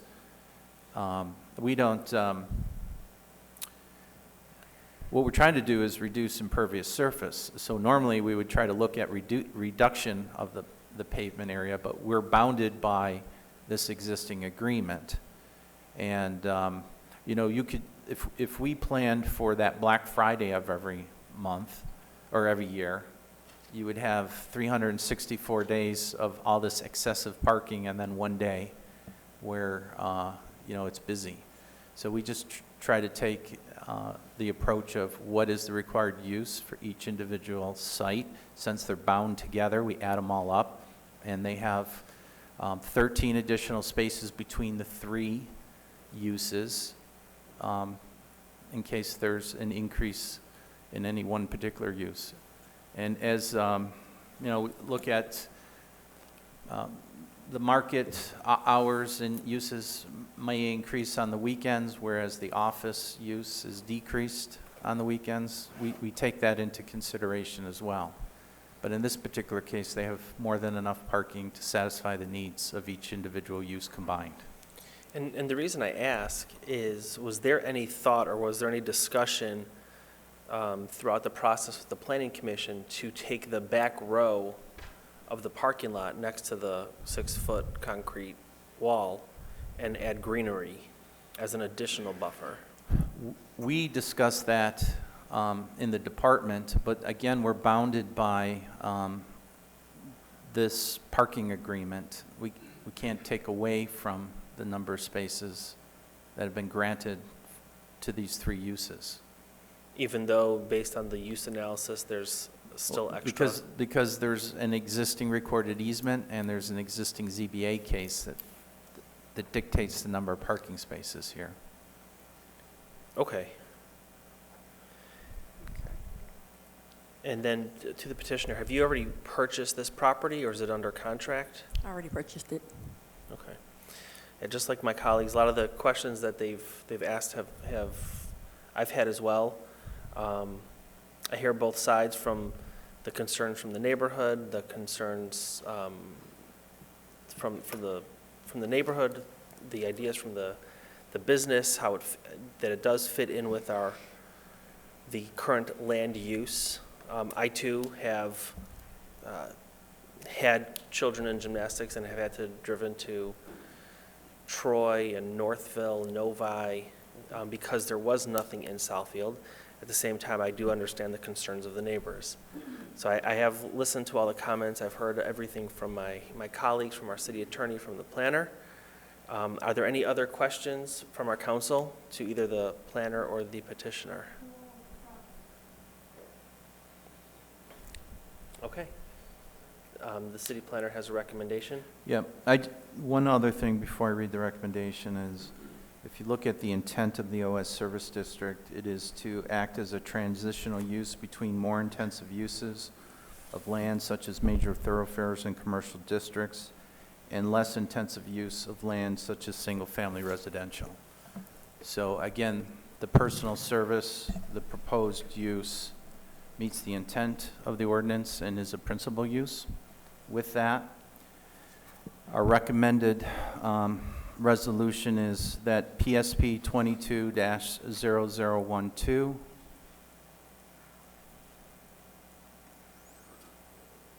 the site plan review request of Skills Gymnastic Academy to construct a 10,600 gross square foot metal building for a proposed gymnastics school on property located at 21751 West 9 Mile Road, Sidwell parcel 2434-101-067 on the south side of West 9 Mile Road between Losser Road and Prescott, Section 34, City of the Southfield, Oakland County, State of Michigan, be approved for the following reasons and conditions.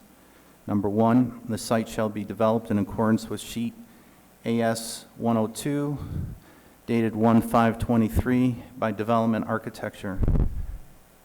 Condition number 2, the elevation shall be developed in accordance with sheet AC 201, drafted 12/5/2022 as amended, subject to the recorded easement agreement for parking and driveway access dated August 2nd, 1975, which includes the subject property and the 2 properties to the west.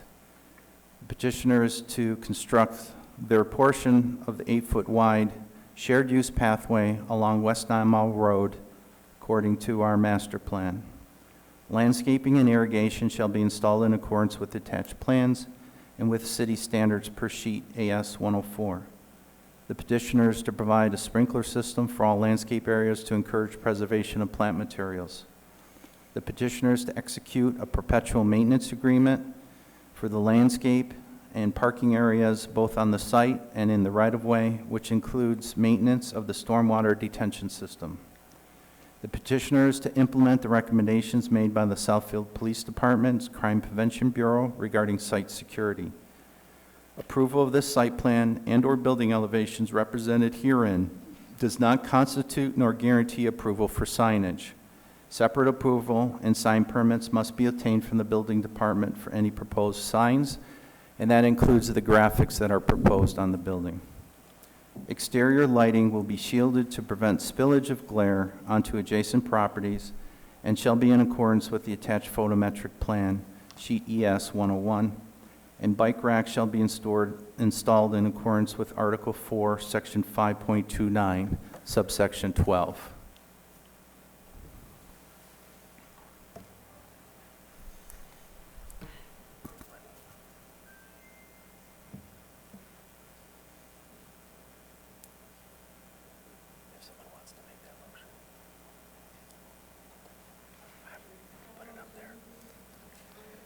All right, well, council, what's our pleasure?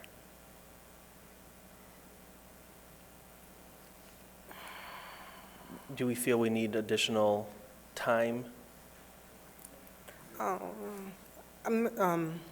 Through the chair, Mr. Yes. Chair, I'd like to make a motion that we would just table it for tonight, just so that we could do a little bit further research to see if there's like other materials or something that might help us to become more aesthetically acceptable in the neighborhood, if that's possible. We can definitely, is that your motion? Yes. Support. It has been moved by Councilwoman Taylor, supported by Councilman Cruz, to table this discussion of PSP 22-0012 for further discussion to bring back at a future meeting. Yep. That's a near future. Open-ended or time uncertain, time certain? I'd have to defer to the planner. We need a definite time. Well, I would ask, as a friendly amendment, that you would consider postponing to a date certain so that the applicant and architect can work towards that date, and we're prepared, and the audience would know when it was coming back. Yes. So how long Well, would we you? have a meeting in 2 weeks. So would we So want 2 February weeks? 27th would be a suggested Okay. postponement to a date certain of February 27th Okay. for your consideration. Okay. I'd like to amend my motion to a date certain of February 27th, 2023, for this to come back. Support. All right.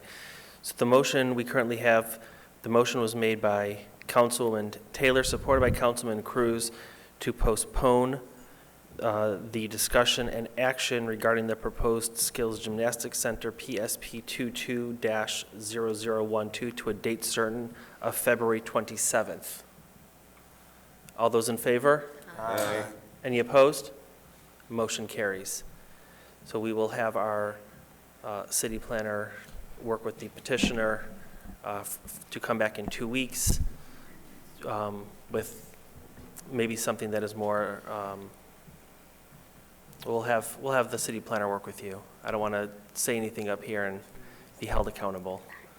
But we will, you've heard the comments from our city council, and our city planner will work with you. Okay? Mr. Chair? Yes. If I may.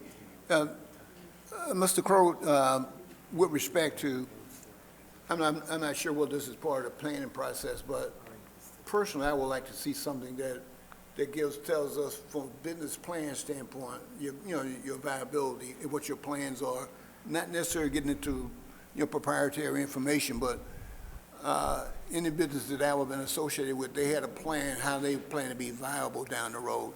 So if you could present something of that nature, and I don't want to go outside the planning process, but I know this is a site plan, but that's from a comfort level standpoint.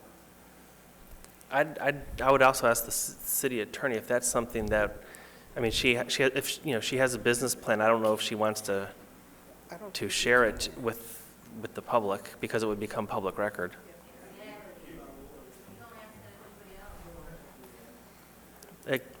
Please, this is a business meeting. I'd like to ask our city attorney. If I may, through the chair, I believe that... Is your mic on?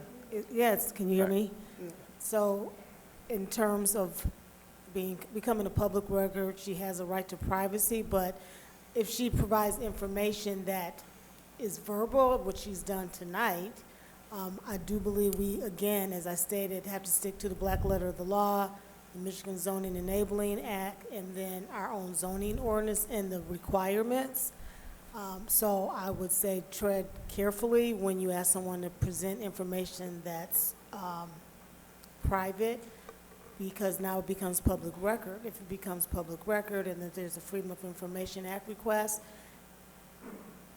Yeah, well, we've had people give us their market plan and the market study, how they, what the market the studies are. But anything, like I said, if it's proprietary or personal, you can edit your business plan. So it's not, I don't want proprietary or personal financial stuff.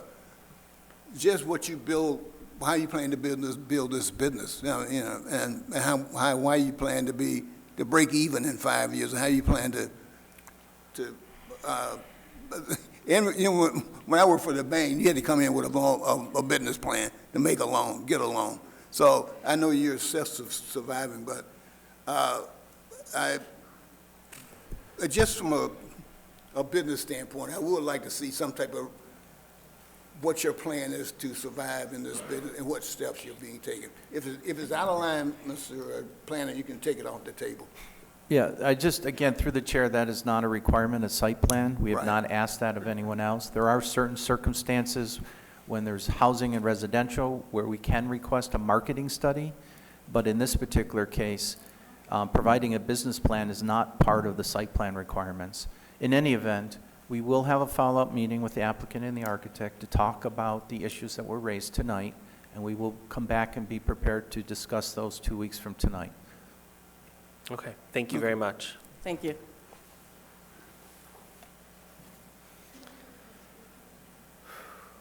Thank you.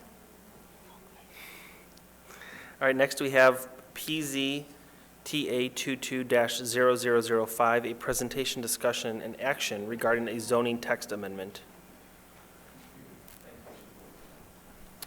Our next item for discussion is PZTA 22-0005, Council-initiated zoning ordinance text amendment to amend Title V, Zoning and Planning, Chapter 45, Zoning of the Code of the City of Southfield by adding data processing and computer centers to Article 12, Television, Radio, Office, Studio District, Section 5.124, Uses Permitted, and any other amendments that may be necessary as needed for the above in the City of Southfield. And this is a pretty straightforward request to add an additional permitted use in the TRO district for data processing and computer centers. The existing television broadcasting facility off of 11 Mile near Inkster has a need for data processing facility to help with their communications and networking across their spectrum. And looking closely at the ordinance, this is not permitted by right, but is crucial to their need. We've reviewed the use in relationship to the intent of TVR. Again, a lot of the data processing is a newer technology from when this probably was first adopted. And in order for them to move forward with adding this processing center on the facility, we wanted to do a text amendment to allow for data processing in the TVRO district. Okay. So this is, since this is a zoning text amendment, it does require a public hearing. And after the public hearing, I'd be happy to answer any questions that the council may have. Okay. All right, this is a public hearing, PZTA 22-0005, a council-initiated zoning ordinance text amendment. Each speaker will have 3 minutes if you wish to speak.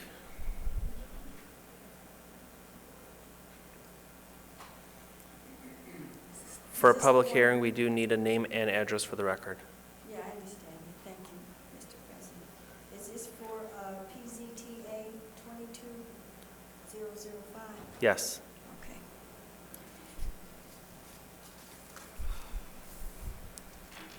I forgot the text amendment. I'm so caught up in this particular issue about this gymnastics facility and the fact that our tax-paying residents don't want it. Can you just refresh my memory? It's to add a section of data processing and computer centers into this as a permitted use under Article 12. Okay, well, if we can do this, and it took some time for council and the planners and the city to discuss this to add a text amendment, why are we pushing so expeditiously to come back in 2 weeks about that particular issue that's above it?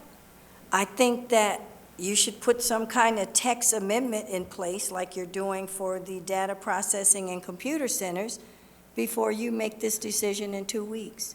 So that's really all I have to say about that. I just think we cannot rush, because I'm already sensing that this is going to turn into something that we don't want it to be. And what I think it's going to turn into is what the city of Southfield doesn't want someone to do. I've been around for 40 years. I've heard it, I've seen it, and we have got to stop using that so loosely.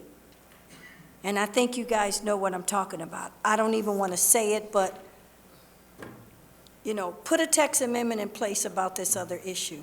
That's all I have to say. Thank you. Is there anyone who would like to speak specifically to PZTA 22-0005? All right, seeing none, the public hearing is closed. Council, any questions? Mr. Chair, I'd Yes. like to make a motion that we accept PZTA 22-0005, the council-initiated zoning ordinance text amendment as presented here tonight by planning. Support.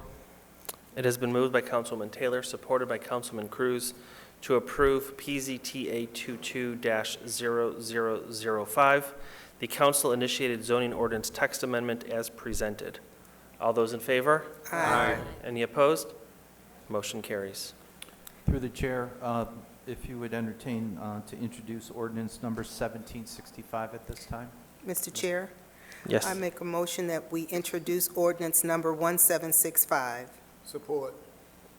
It has been moved by Councilwoman Taylor, supported by Councilman Brightwell, to introduce ordinance number 1765. All those in favor? Aye. Any opposed? Motion carries. Thank you. Thank you. Next, we have a presentation and discussion regarding the proposed clean car wash. Good evening again. This is for discussion purposes only. We have a presentation discussion, as you stated, regarding a proposed clean car wash, PCZR 22-0001, a special land use request, PLSU 22-00007, and a site plan, PSP 22-0011. The petitioner is Go One LLC, parcel number 2411-226-016. It's located at 30233 Southfield Road on the west side of Southfield Road between Webster and 13 Mile Road. Existing zoning is OS, office service, with a request for conditional rezoning to B3 general business, a special use request to allow for conveyor type auto wash, and a site plan review request for the construction of a 3,677 gross square foot conveyor-type auto wash with other on-site amenities. The existing site has an office building that's about 10% occupied, located on Southfield Road and North Drive, which is a private entrance, shared by this parcel and the Cranbrook apartment complex to the west. This is photos of the existing building. The site is currently zoned OS. It's in the North Southfield Road sub-area. This is a proposed layout with stacking of the car wash. This is an illustrated site plan which includes landscaping. The access will not be directly off of Southfield Road, but ingress and egress is provided off of the service drive. The existing floor, or the proposed floor plan, they have provided photometrics. This is just a scaled aerial perspective. Easy storage is located to the south. You can see the scale of that building there. And the Cranbrook apartments are located to the west. These are proposed building elevations. These are photos of an existing similar type of facility located in Toledo. And with that, the applicant is asked to provide some additional information in this additional PowerPoint slides, and he has a short video. And after that presentation, we'd be happy to answer any questions that the council may have. So I'm going to ask the team to come up, be ready to speak.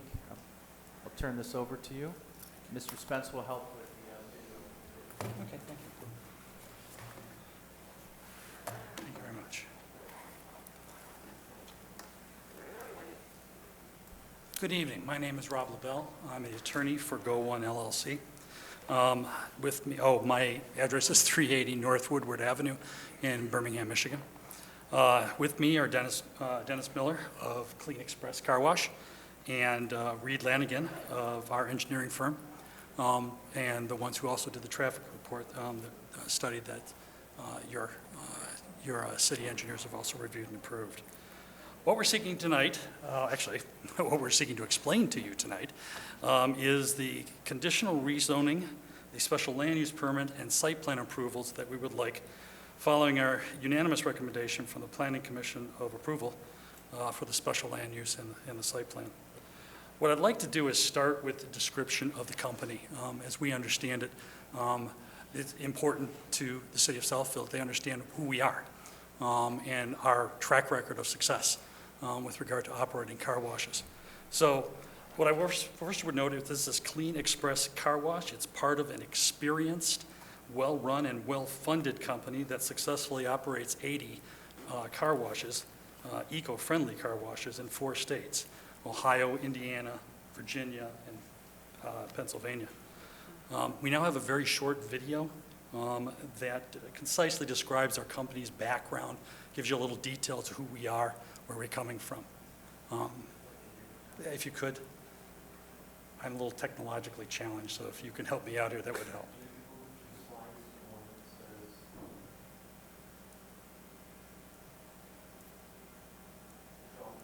I'm going.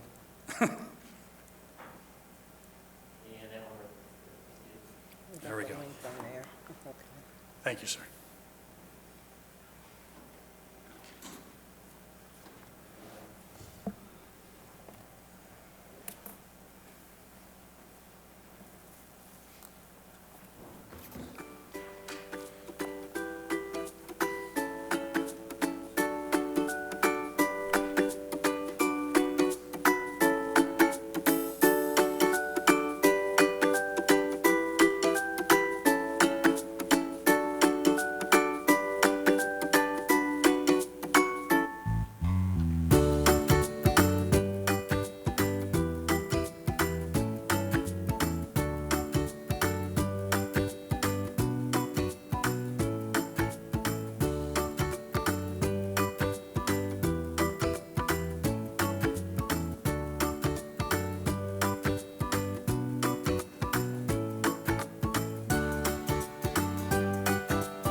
Thank you for viewing that. Obviously, it's marketing material, but it does give you a good idea about what we do and what we have been and where we're moving, which is, in this case, to Michigan. Southfield will be the site of our very first Michigan location, and we plan on trying to expand that. Southfield's a good location for that purpose, and Clean Express, which is a company of recognized expertise in customer service and site design, washed 8.9 million cars last year. It's also a company that has received awards for the best clean car wash in Dayton for 2 years and running, best car wash in Columbus for 4 years and running, the 2020 best workplaces in Ohio, and the professional car washing and detailing's top 50 car washes in the U.S., number 13. So we have a lot of experience. We know what we're doing with regard to these operations. This is not something we go into lightly. When we take a space, we know because we think it's going to succeed, and we know from our own marketing that in fact it will. Every year, our company provides over $100,000 in donations, free washes and joint projects to and with many local, nonprofit, and youth organizations. This site will follow our company's exceptional track record that was just mentioned. As I said, South will be the first site. We will replace an old, largely unoccupied and obsolete building with a modern, attractive, state-of-the-art conveyor car wash. In your packets, if you could try to move on to the pictures, in your packets are some pictures of our Toledo car wash that was recently put in. And you'll see from that, it's almost identical to the view that we had before. Yeah, still moving on here. There we go. There it is. The Toledo site here is very similar to the site that we are going to be proposing in this case. And what you see here is obviously our attention to detail in terms of what we want to do with sites and to make them a modern, attractive, and even state-of-the-art conveyor car wash. This will be an eco-friendly site, as are most of our sites. There will be reduced water use through reclamation over a conventional car wash or do-it-yourself. 20 gallons versus 120 gallons per car. It increases the landscaping significantly.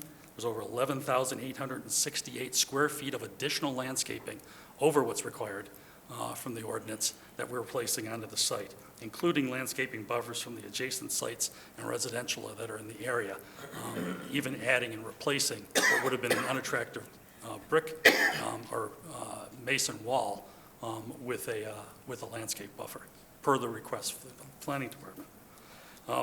We've reduced the footprint of the buildings on there by over 21,000 square feet with a reduction of 19% in impervious surface on the site, which of course leads to more landscaping because you replace the impervious surfaces with landscaping. Between timers and the VFD technology, we caused electricity usage to also be dramatically reduced. We used 99% efficient gas heating, which also reduces chemical usage. Finally, the heated pavement that proceeds from the exit from the exit of the car wash itself onto the North Drive will cause flash drying of the cars and prevent icing during winter conditions. We are, after all, a Cleveland company originally, and we know about cold. The site will be operating from 7 a.m. to 8 p.m. Monday through Saturday, and from 9 a.m. to 6 p.m. on Sundays. Site will employ 6 full-time and 6 part-time employees, local workers. There are also many other ancillary benefits that come from our project, including providing a new public bus stop on site from the location, and as well as $25,000 donation to the Art Fund. We have worked in cooperation with the nearby Cranbrook Center Apartments, CCA, and we have agreed to add pear trees to the landscaping, which you see in the site plan that's been provided to you. We also agreed to repair North Drive if damaged from construction. We've given the CCA contact numbers to provide them with direct access to the construction team during the construction. As you noted, there is obviously an interest on the part of Southfield for us to work with our neighbors, which we have done. We were requested to talk with them. We did. We incorporated their suggestions and we addressed their concerns. Those same people have actually told us that they are now fine with the proposal that we originally did put forth before the Planning Commission, and we made a real effort to try to make sure that they had lesser concerns with regard to us going forward, and they no longer object to the project. The proposed car wash will meet the requirements of the ordinance and provide a benefit to Southfield, and as of such, we have several zoning approvals that we need to get. The first is the conditional rezoning, and we meet the standards of conditional rezoning found within your ordinance at 5.22-2. The existing generally obsolete office building is an island in a sea of otherwise retail and service establishments, as well as a sea within the classifications in that area. The O2, there was an effort to try to make use of it as an O2, but it has less than 10% occupancy. It is a very old building and it's failing. What we're proposing here is to put in something that will not fail, and that in fact will be a benefit to the community and not, as now, an unoccupied and unproductive property. To do so, the proposed B3 designation is far more consistent with the area and the classifications, zoning classifications, both our neighbors and it's along North Southfield Road as well. It is also very consistent with the 2026 expected master plan, which calls for the establishment of service and retail uses along this corridor, and makes it a part of the overlay zone for the North Southfield zone, Southfield Road, which is also intended for those kinds of businesses. So we're very consistent to try to move it to the B3 zoning designation so that we're consistent with the remainder of what is in the area. Pursuant to the conditional rezoning agreement, the use would be limited to the car wash that we're proposing. The existing public services are sufficient, we have determined, for the proposed use, so we will not place any additional burdens on the existing public services. The expected benefits of this much more productive and consistent use far exceeds any burdens and will advance the public interests. The public interests of increased competition, which helps out local residents and consumers, in important services to the public, and in community involvement. For a B3 district, the car wash would be a permitted special land use.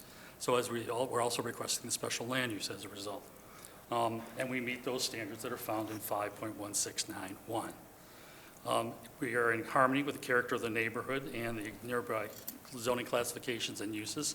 That's the reason for moving the rezoning in the first place. It is in accordance with the spirit of the ordinance as it's consistent with the 2026 master plan, and which also calls for this area to be uses that are benefiting from the high volume of traffic along Southfield Road, which obviously this is what that's drawing upon in the first place. The uses of character and intensity to eliminate the adverse effects from dust, dirt, glare, noise, odor, and fumes, including our self-contained wash facility, our water reclamation and drainage facilities, and our vacuums that meet the decibel requirements of the ordinance. Finally, the specific requirements of the car wash, the section specifically dealing with the car wash, 5.1692. We have cleaning operations that are completely enclosed and no operations are conducted off-site. Our drives are 10 feet or more wide and provide for continuous movement onto the wash rack. The total length of the drive meets the ordinance requirements, in fact exceeds it significantly. Ingress and egress complies with the ordinance and exits to a major thoroughfare. I will be talking about that in a few moments about the claim that it doesn't. The surface water is collected and recycled or disposed so as not to drain to adjacent properties, which are the requirements that are specific to a car wash. Okay. Finally, we'll need site plan approval, which we're requesting because we comply with all the requirements without the need for variances or any requested, including that we have more than the required parking, more than the required drive length, more than the required landscaping, and more than the required safety devices, including that heated driveway. One of the things that we were asked to do in connection with this was do a traffic impact study. which has been provided to you as part of your package in the traffic impact study that we had. In particular, that study has been reviewed by the city's engineers who have approved its conclusions, which was that it will not, in fact, create any type of negative impact with regard to traffic along either Southfield Road or with regard to access to the site itself. In particular, I'd like to note on page 6 of the traffic study, if I can get there, which states, based on the analysis conducted, the 95th percentile queue at the North Drive approach would be 1.3 vehicles during the weekday evening peak hour and 1.5 vehicles during the Saturday midday peak hour. North Drive provides approximately 70 feet between Southfield Road and the proposed site driveway, which would be sufficient distance to accommodate the 95th percentile queue without blocking the proposed site driveway. That is the same proposal, or that's the same impact study that was reviewed by your own engineers and approved. Finally, I will discuss the final thing that was mentioned about the major thoroughfare and not meeting setbacks. In both cases, that is discussed, the suggestion is that North Drive should be considered a road under your ordinance. And in fact, that's not true. If you take a look at the cited provisions, what it says is the building setback of at least 60 feet must be obtained from the proposed existing street right-of-way, whichever is greater. A right-of-way in Michigan is a public road, and it is not intended to be, as this is, a private drive. And there's a reason why it's called North Drive. It's a driveway. It is not a road. It is not a public road. It is not intended to be a public road. It's an access way wholly contained within Parcel A of the easement agreements that are contained here. And that North Drive in particular is supposed to be providing additional access way the same way as a major driveway would to a major development, like take the Tel 12 Mall. It has driveways and traffic signals and traffic devices, all of which look like you're on a public road, but those are all private drives. Similar circumstance in here. These are a private drive, and therefore it does in fact access directly to a major thoroughfare because that driveway heads, specifically North Drive, heads to the major thoroughfare of Southfield Road. And on top of that, it's more than 70 feet from that major thoroughfare and thus meets the setback requirements both for the building and for the access drive. We have done a lot of work with both the Planning Department and with the Planning Commission, trying to address concerns and issues. We've modified our plan several times for the purpose of being able to do this, and we think that we're bringing a final product here to the city council that reflects an effort made to be able to provide you with the best possible proposal, one that will benefit the city of Southfield and its residents and provide them with other alternatives with regard to car washes, but in particular, this eco-friendly, state-of-the-art car wash that we're proposing in this case. That would be our basic proposal, that in fact presentation, that we'd be making 2 weeks from now. We wanted to make sure that you had an opportunity to hear the full thing. I'm sorry for its length. To the extent that you have any questions or any concerns you would like to address with us now, we all stand ready to do so. Okay. Council, any questions? Councilman Brightwell? Yes, sir. During your presentation, it's probably obviously I'm interested in finances. There was something that you through your presentation, you said you guys are backed up by $3.9 billion in equity? Yes. Okay, what is your corporate entity's name? Is that the Cure? It's actually in that grouping. I've forgotten the name of the entity. Give it in the section to be able to do it. Wildcat Capital. Wildcat Capital Management. Okay. In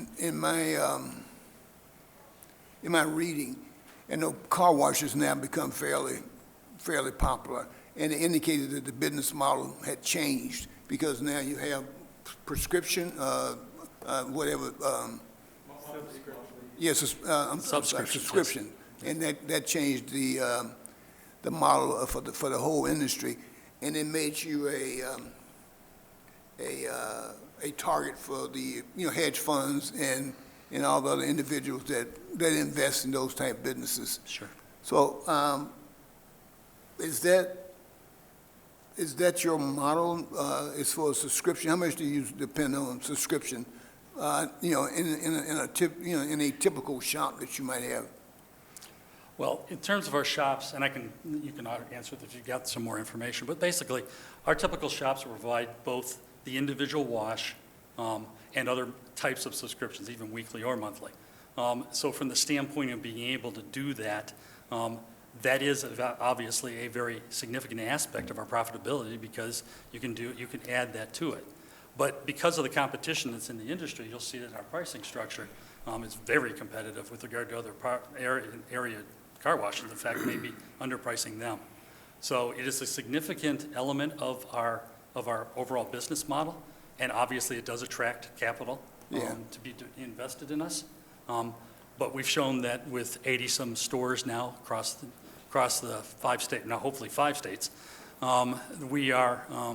it has been a successful business model up to this point. Sure. And without drilling down any further, how much traffic do you anticipate at that location on a monthly basis? Can you answer that question, or you want to go to the... Yeah, this is Reed Cooksey with Stonefield. We performed the traffic study.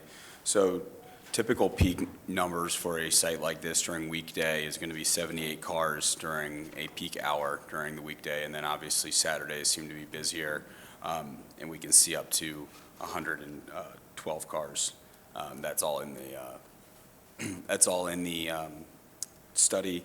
Obviously, these are 95th percentile rates. They can be higher than that, but we do have the capacity to see about 100 cars on those really busy, snowy Saturdays that, everybody wants to go wash their car.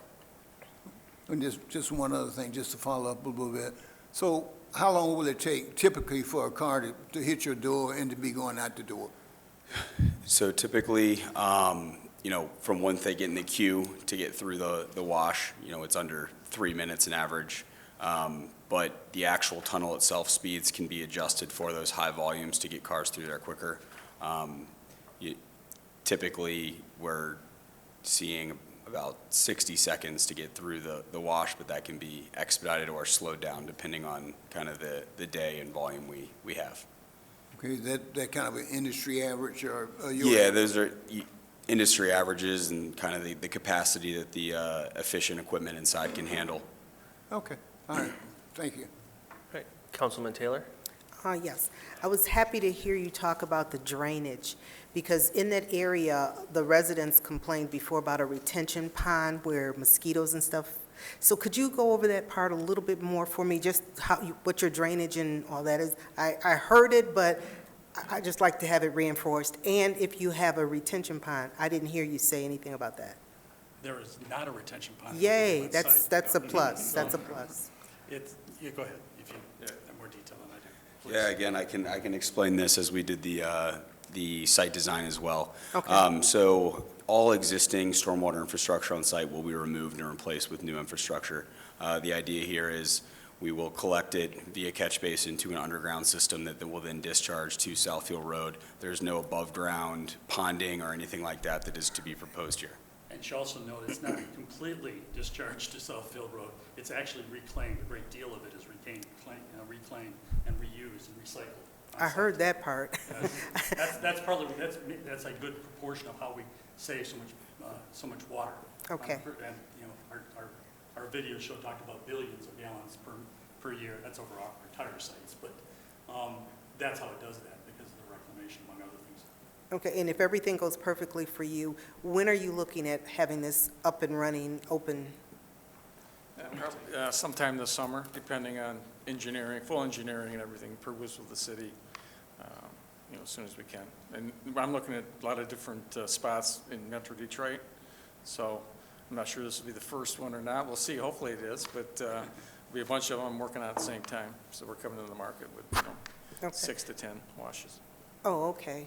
Thank you. And through the chair, to the planner, are you concerned in any way about oversaturation of car washes? Because you know there's the one down across and down from where this place is proposed, but we also have one on 13 Mile Road. Thank you. Well, we're aware of the existing facilities about 1,000 feet north of the site, and I've used this statement about free market, and you have a Burger King and a Taco Bell and a Wendy's all next to each other. And McDonald's. So we try to look at, does it meet our site requirements? Does it meet the special land use? I do want to emphasize that the conditional zoning protects this city, because instead of going from OS just to B3 and allowing all the potential B3 uses, they could have limited to a handful of uses, but they chose to limit it strictly to a car wash facility. So if it passes through the conditional zoning, which only limits car washes to be developed here, then they have to go through the special land use test and the site plan. I believe this site, compared to the site to the north, has more than adequate stacking. It doesn't allow direct access onto Southfield Road. It's a MARTA facility. They have a reduction in impervious surface. This is an ideal site plan if all things were equal and this was the first one or the 10th one into the city. This meets all the bells and whistles as far as what we're trying to achieve. Some of our existing car washes are more antiquated. They're on smaller sites. They don't have the stacking or the exiting egress that we'd like to see. They have direct access to Southfield, which can cause concerns. I will say that there was a number of neighbors from Cranbrook, as well as the management, that first came out with concerns to slow the project down. To their credit, they met with the neighbors, they met with the management. Management actually submitted a letter in support of this based on the conditions they worked out. We did ask for a traffic impacts study. They provided that. That was reviewed independently by one of our consulting engineers that agreed with the conclusions of the study. Again, as from the planning perspective, we don't necessarily look at oversaturation. We are aware of it, but we're more concerned with, does this fit the site? Does it,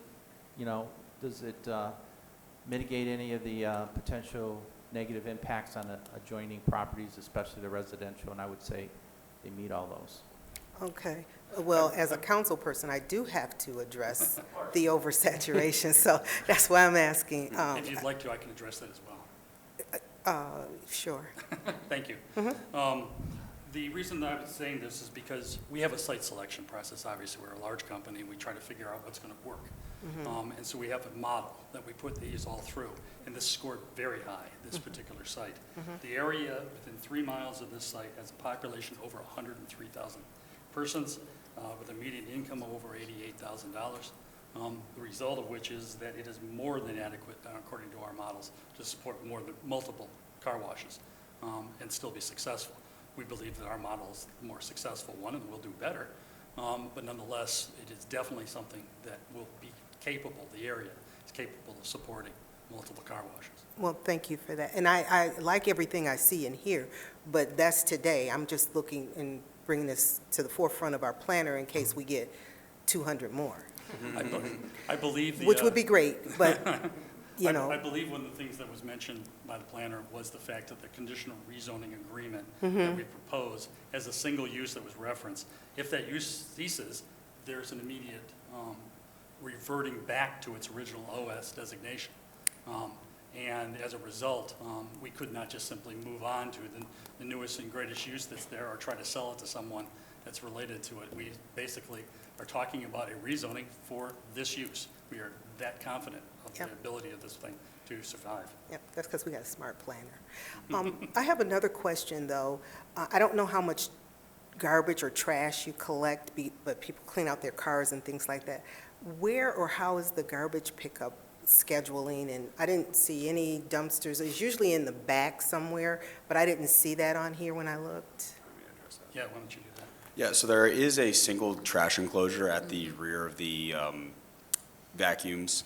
You can kind of see it there. You might not have seen it because it's well hidden with all the landscape around it, which is the intent there. Which is but good. each of, oh, there is. Right there. Okay. Oh, look at that. Okay. Yep, so that's the trash enclosure. Trash pickup will be typical to any commercial site, off hours when customers are not there, early in the mornings preferably. We'll work with the refuge company on that. Okay. As for the actual vacuum stalls, each boom is equipped with a small trash can that customers can throw their trash away in. The employees will go through periodically throughout the day, swap out the bags, throw those into the large trash enclosure. These car washes are automated, very little interaction from the employees except just to help the customer if they have any questions. So one of the main goals of the employee there is to clean the sites, walk through the sites, pick up any trash, things like that, because we do want to bring a premium product to Southfield. We want it to look as sterling as the rendering you guys see in front of you, and that's kind of how we attract customers, because they're driving by and they want to go to the really nice, brand new, up-to-date use here. So, Thank you. That's all the questions I had. Thank you very much. Right. Councilman Hoag? Yeah, the vacuum area, is that free of charge, or is that a cost to use? yep, it's free. It's unlimited free vacuums after your wash. So you go through the car wash, and you can go in and vacuum as long as you want. It's not coin operated or anything like that. If you're a monthly member, you can just go there to vacuum out your car if you need to, anything like that. So the purpose of that question is not about cost, but rather access to it, like after hours. How does it, is it powered down once you close and people can't just pull up there? Yes, that is correct. Okay. Once the car wash is closed for the It's day, powered down. there's no more use Okay. of the vacuums or the tunnel. Okay. I actually like this site. I really do like this site.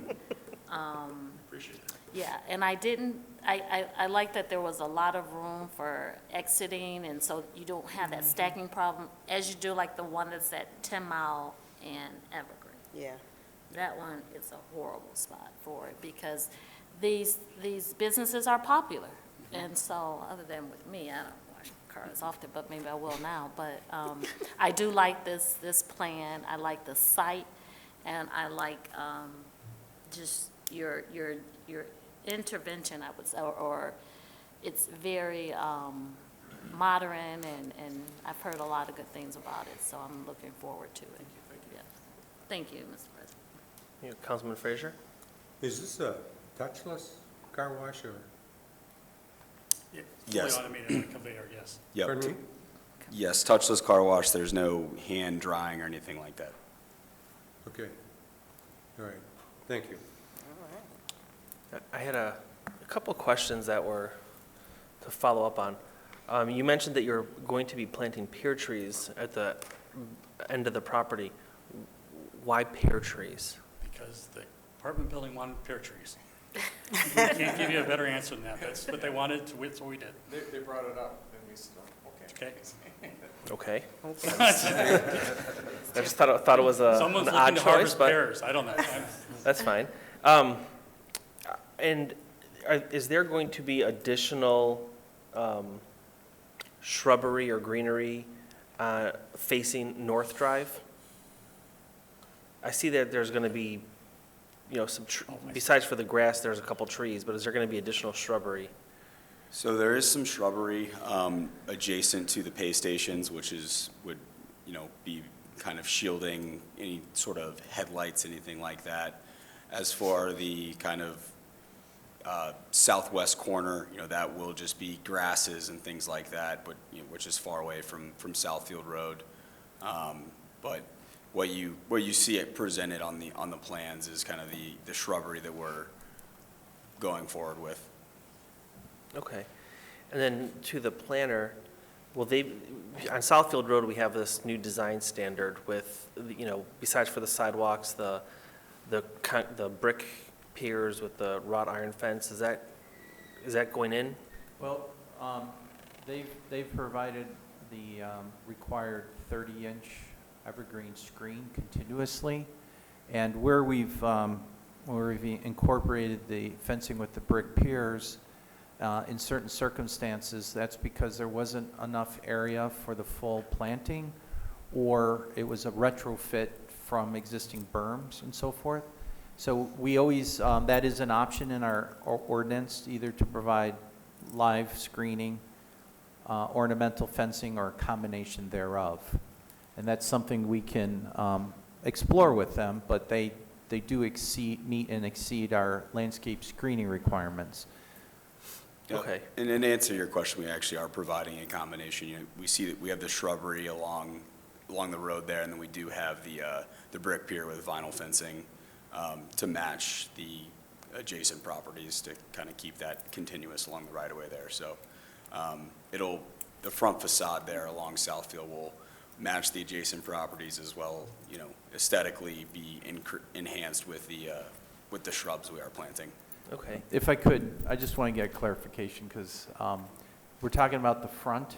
You're providing brick piers with ornamental fencing similar to easy storage, or were you just referring to the screening towards the rear? Similar to easy storage. Okay, so it is compatible with what we requested at easy storage.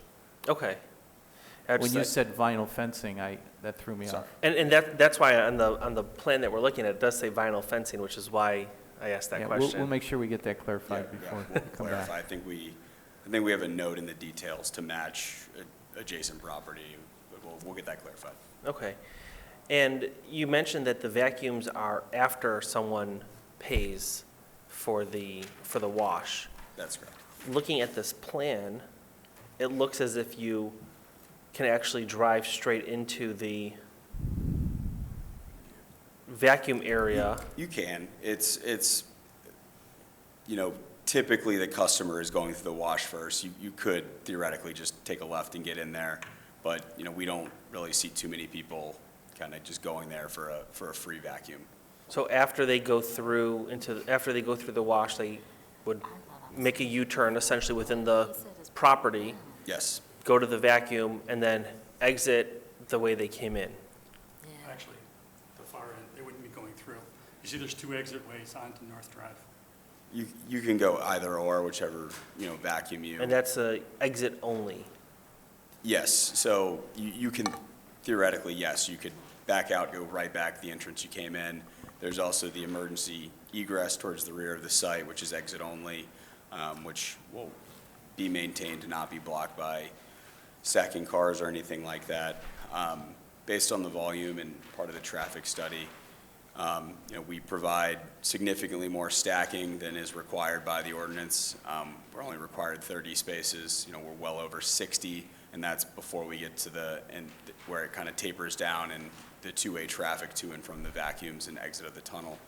And then another aspect of this, with the throughput time of the tunnel, things like that, these cars are such evenly spaced coming through that there really is not a traffic issue with stacking on site, just because you exit the tunnel, you have over 60 seconds to make a decision whether you want to go to the vacuums, leave the site, and things like that. It's spaced out in a manner that we don't really ever have issues. Okay. And you mentioned that it's touchless, so even when you come out, the car's dry, there's no one there with extra towels drying it out and everything like that? Okay. You mentioned you did a traffic impact study. Did that take into account the other 2 car washes that are within a half-mile radius?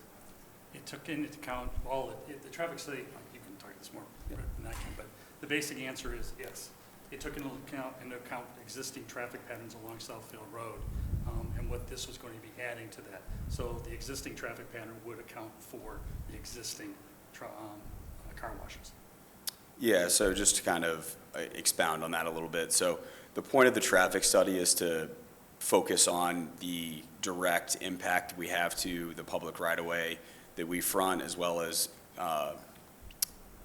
close intersections. So we have in there existing data from a Saturday and weekdays that went out and did actual traffic counts of North Drive as well as Southfield Road to determine the level of service to go along with historical data of that, of this intersection as well as the signalized intersections to the north and south, to find that, the current level of service, which is on a scale of A to E, some people feel like it's more of a, if your level of service C or D, that's a bad thing. It's not. It just is more of a take on potential for having to wait at stoplights, things like that. The current level of service of Southfield is level service C on weekends and level service D on weekdays. The traffic that we would generate on Southfield is negligible to the current capacity of the road, and that's shown in the study. Okay. You mentioned that the water is reclaimed and then some of it goes out to the city. What about stormwater?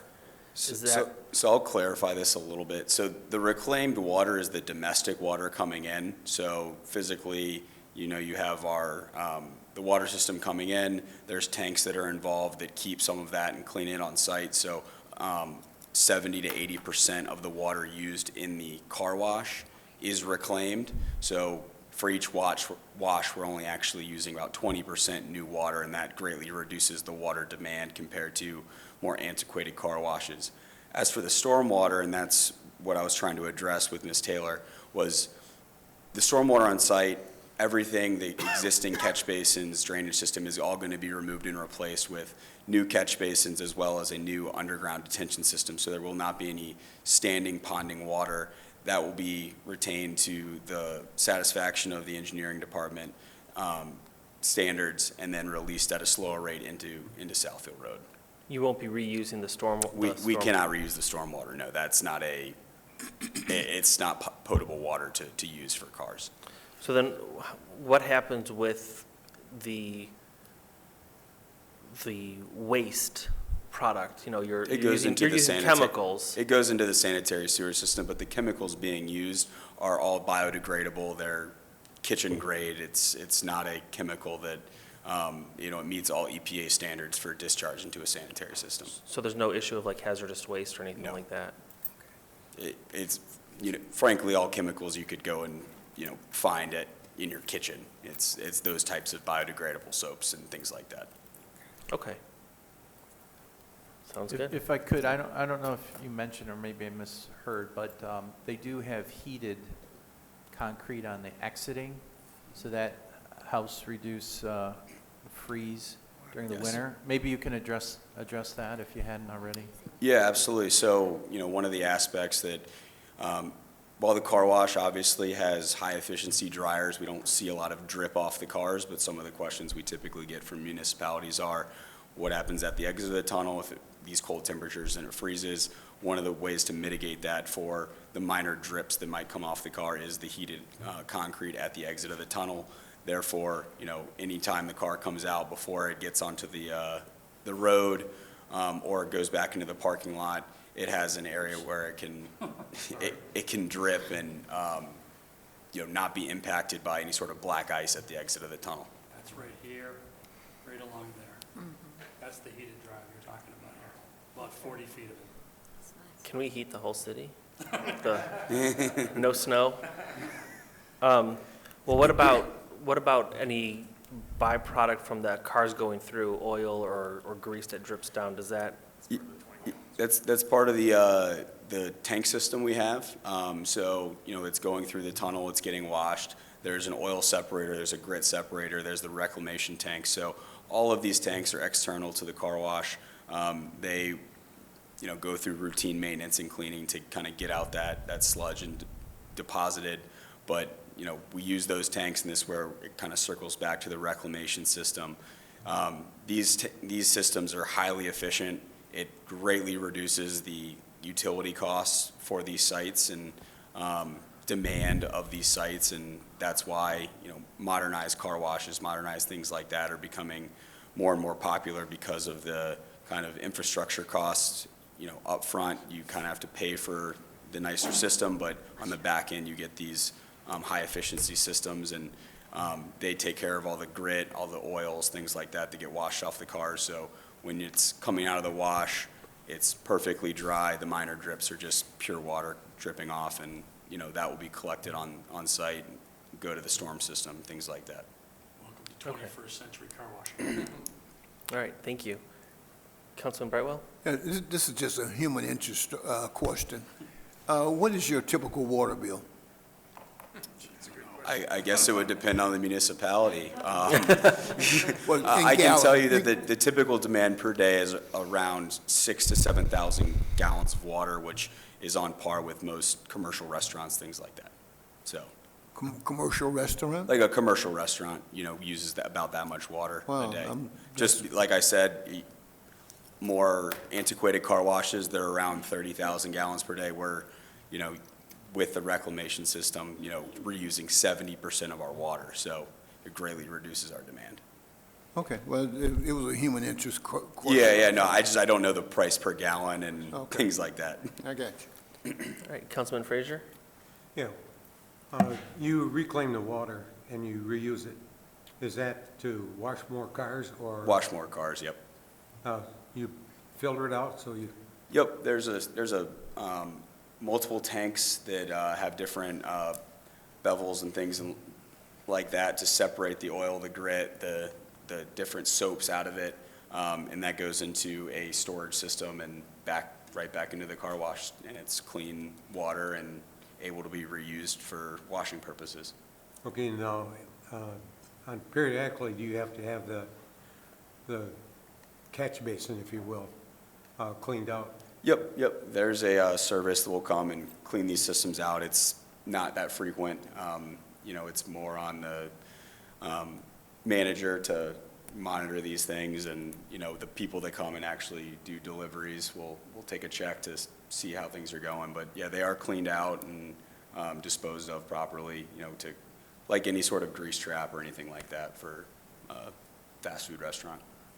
I think it's pretty creative to do something like that. And, you know, we keep talking about global warming and using up all of our energy and all. And if we can start reusing some of the stuff that we throw away right now, it helps that business, but it also reduces the load on the current businesses that have to clean it all up. Absolutely. So, Exactly. It's one of those instances where both the business profit interest is aligned very well with a desire to help the environment. It Good. works out very well to do both. very good. Thank you. Okay. Any other questions from council? All right, thank you. So this item will come back for two public hearings on the 27th, the conditional zoning as well as the special land use. And if those two receive your approval, then we'll discuss the site plan as well. Okay, perfect, thank you. See you guys in 2 weeks. Thank you. Thanks very much.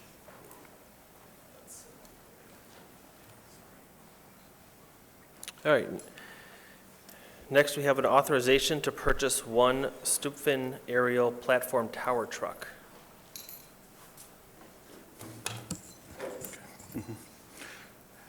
Good evening again.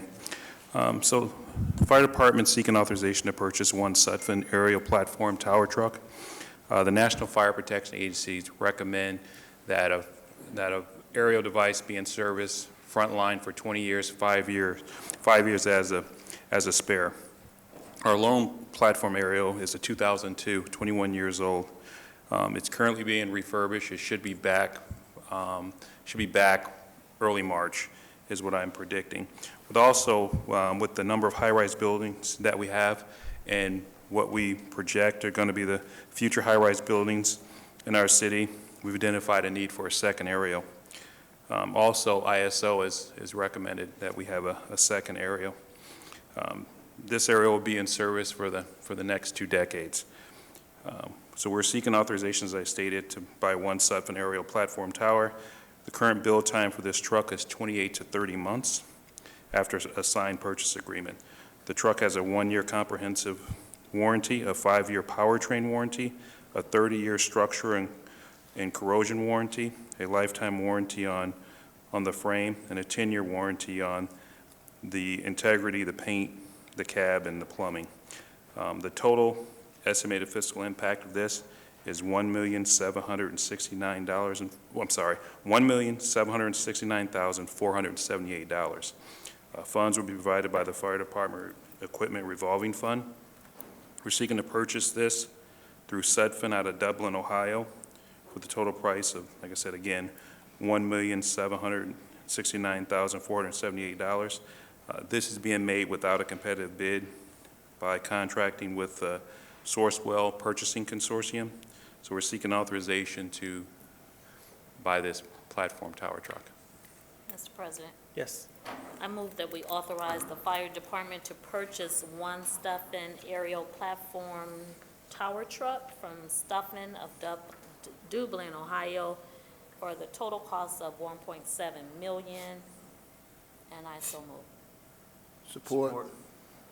It has been moved by Councilwoman Hoag, supported by Councilman Brightwell, to approve the authorization to purchase one Stuffin aerial platform tower truck as presented. All those in favor? Aye. Any opposed? Motion carries. I'd like to say something. Yes. Just please tell me that you didn't bring that little girl in to soften us up for this.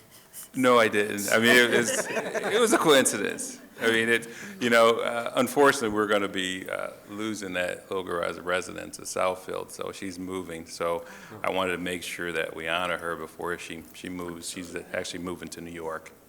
It's a good stroke of business. So, yeah. Thank you. Okay. And next, we have an authorization to purchase one Intelligent Training System Extreme Base Package Extinguisher Prop for the fire department. Yes, this is mostly used by fire prevention, but seeking authorization to purchase an extinguisher prop. This is a live extinguisher prop that will give an opportunity for our residents, our business partners, to have an opportunity to have real fire training. It'll give them the confidence of actually putting out a fire with an extinguisher in the beginning stages of a fire. This unit can be used multiple times during the training session, and I think it would be a very valuable tool for us to help educate the community. The total estimated cost of this purchase is $13,804, and the funding will be provided by the Fire Department's Equipment Revolving Fund. And we're going to purchase this through Phoenix Safety Outfitters out of Upper Arlington, Ohio. This recommendation is also being made without competitive bid by contracting with Sourcewell Purchasing Consortium for this product. Mr. President, Yeah. is there a question? Sorry. Councilman Brightwell? Chief, do we have anything do we have anything currently that we use for training with respect that's similar to this? No, not live fire like this, and that you actually have a chance to have an extinguisher and actually be able to put out the fire. No, we don't have a training prop like this. So this is a new instrument that's new to the department and the community? Yes. Okay. Okay, Ms. Hope.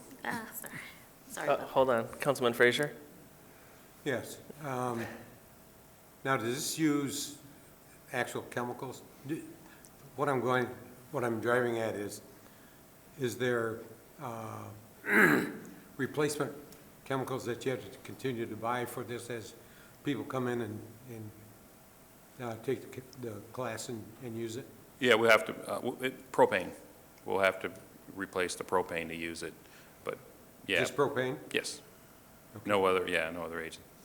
Okay, so that's, how much do you expect that you'll be using of that?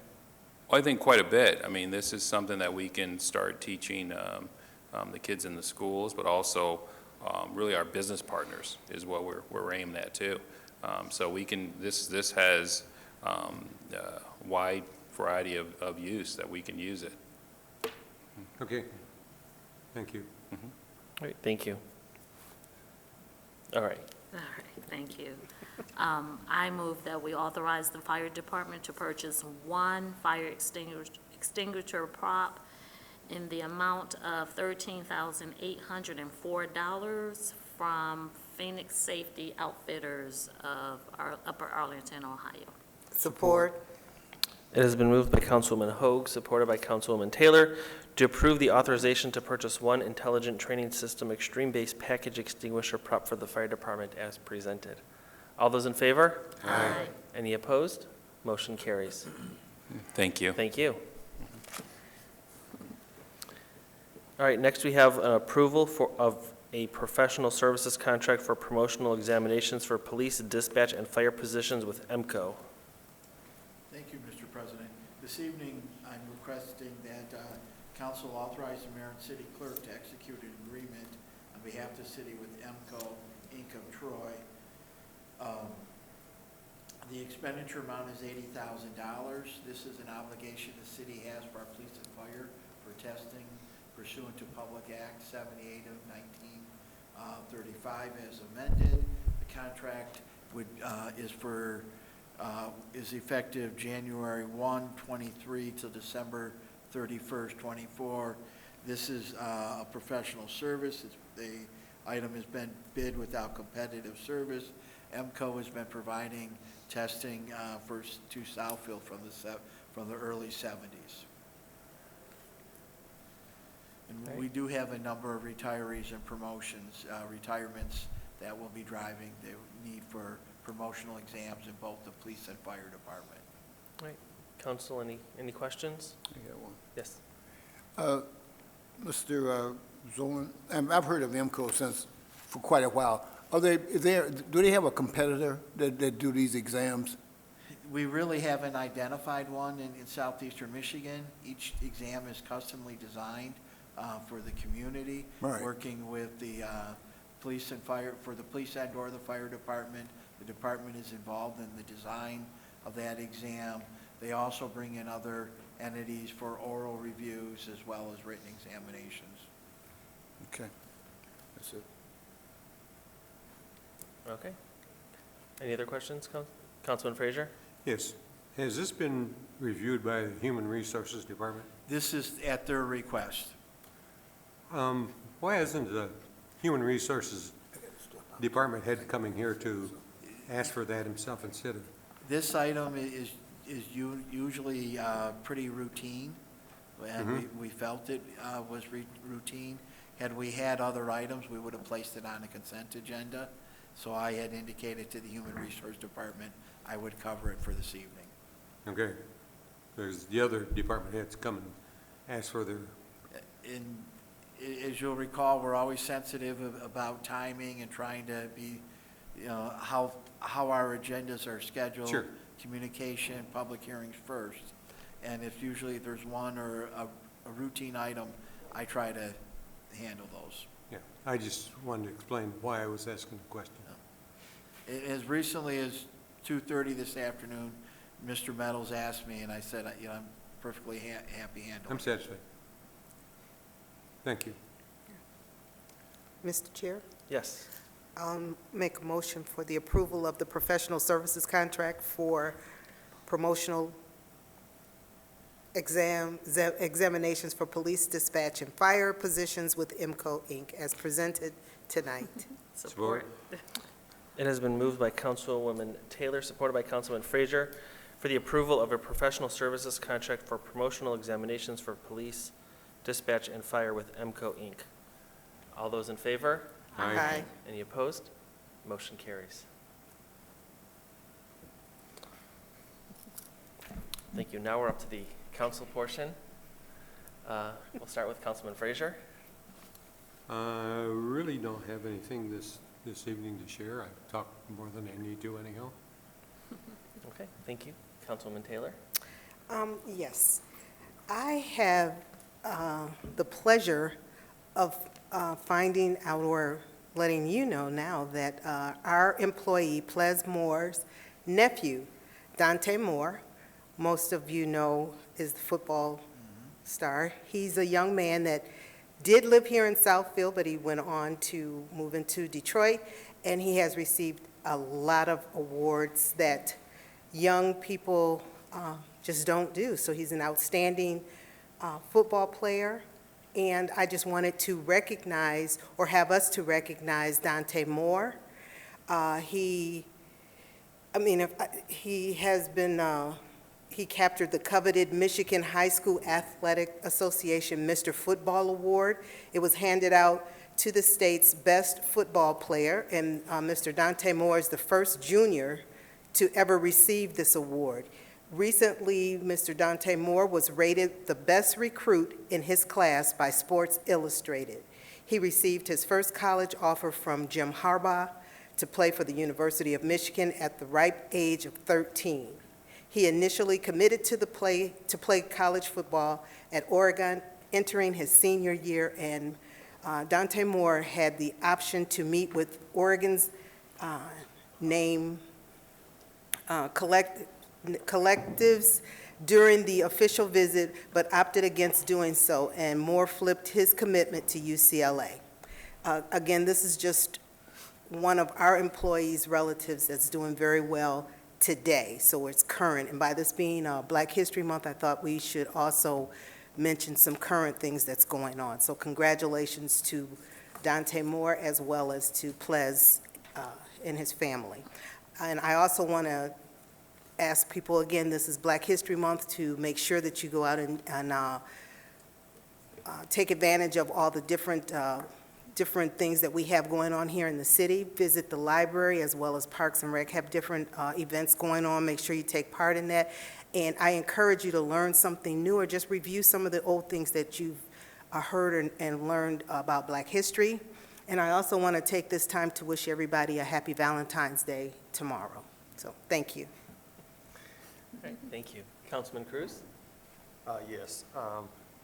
Thank you. I also was going to wish everybody happy Valentine's Day as well. But the question that I had is, I think for Mr. Zorn, I got just a couple emails recently about the deer population, and they're asking, have we followed through on any of the things that we discussed in terms of, handling that situation? And I couldn't really recall right offhand, did we actually make formal recommendations, or we just did the study and we're going to come back to it? Can you just remind me, please? It is the November election. It is still being discussed by our Wildlife Commission for recommendation. As we put together this year's budget, there are some other considerations. We are still monitoring the situation as well, but we've made no formal recommendations at this time. Obviously, that would come back to this body. Okay. That's all I need to, thank you. Just, I can report that. I will tell you, coyote sightings are picking up again as well. Okay. All right, that's all, Mr. President. Thank you. Councilman Brightwell? I just wish everybody a happy Valentine's Day. And I wish all my veterans a very good 2023. Thank you. Thank you. Councilwoman Hogue? Yes, Mr. Zorn, I got a contact from a resident who said they have a sinkhole in their yard that's a foot deep and a foot across. Is that something for them to take care of, or they felt it has something to do with the drainage system? It's near the road, but it's on their lawn. Sinkholes can be very tricky. That can be a public issue. It can be a private issue. We usually try to trace back and see if we can identify the cause of the sinkhole. A private sinkhole would be if your sanitary sewer line from your home had collapsed and was washing into the sanitary line. That would be a private obligation for that section. If you can give me the address, we can have the Public Works Department go out and scope that. If it is a public line or the sinkhole is under our line, that would be our responsibility. Okay. But first finding the cause, okay, that something's causing that to sink. I'll forward it over to you. Okay, thank you. you. And we encourage people to put those in Southfield Solutions online or call the DPW. You get the tracking system in place, and that helps the administration know when these items are being responded to and when the jobs are being addressed. Okay, okay, I'll do both. Okay, thank you. But And I'm happy to take the address tonight, too. I'm sorry, I'm happy to take the address tonight. I'm going to too. email it to you. That'd be wonderful. Okay, all right. And I too would like to wish everyone a happy Valentine's Day, and that's all. Thank you. Thank you. Just had a couple friendly reminders. Tomorrow, February 14th, besides for being Valentine's Day, I wish everyone a happy one, and I am accepting gifts, is the last day to pay your winter taxes without penalty. So please remember, tomorrow, February 14th, is the last day to pay your winter taxes without penalty. I want to give a special shout out to one of our police officers, Kelly Buckberry. Last month, she actually received an award from the VFW for a public service award for her commitment and communication and for her help with the veterans around that are part of the VFW. So congratulations to her.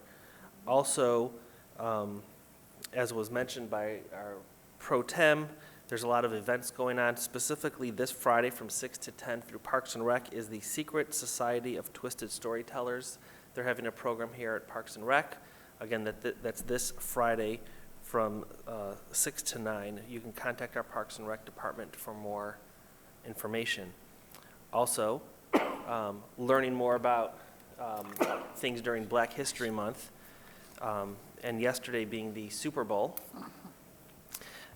there was, before people started calling Tom Brady the GOAT, there was someone named Charles Haley who actually played for the 49ers and the Cowboys, and he actually won 5 Super Bowl champions. He was a 2-time first-team All-Pro, 5-time Pro Bowl, as well as many other accolades within the NFL. So that was just another tidbit of information during Black History Month and relating it to the Super Bowl.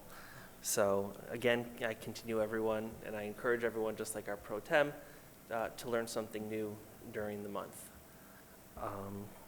And I will turn it over to the mayor.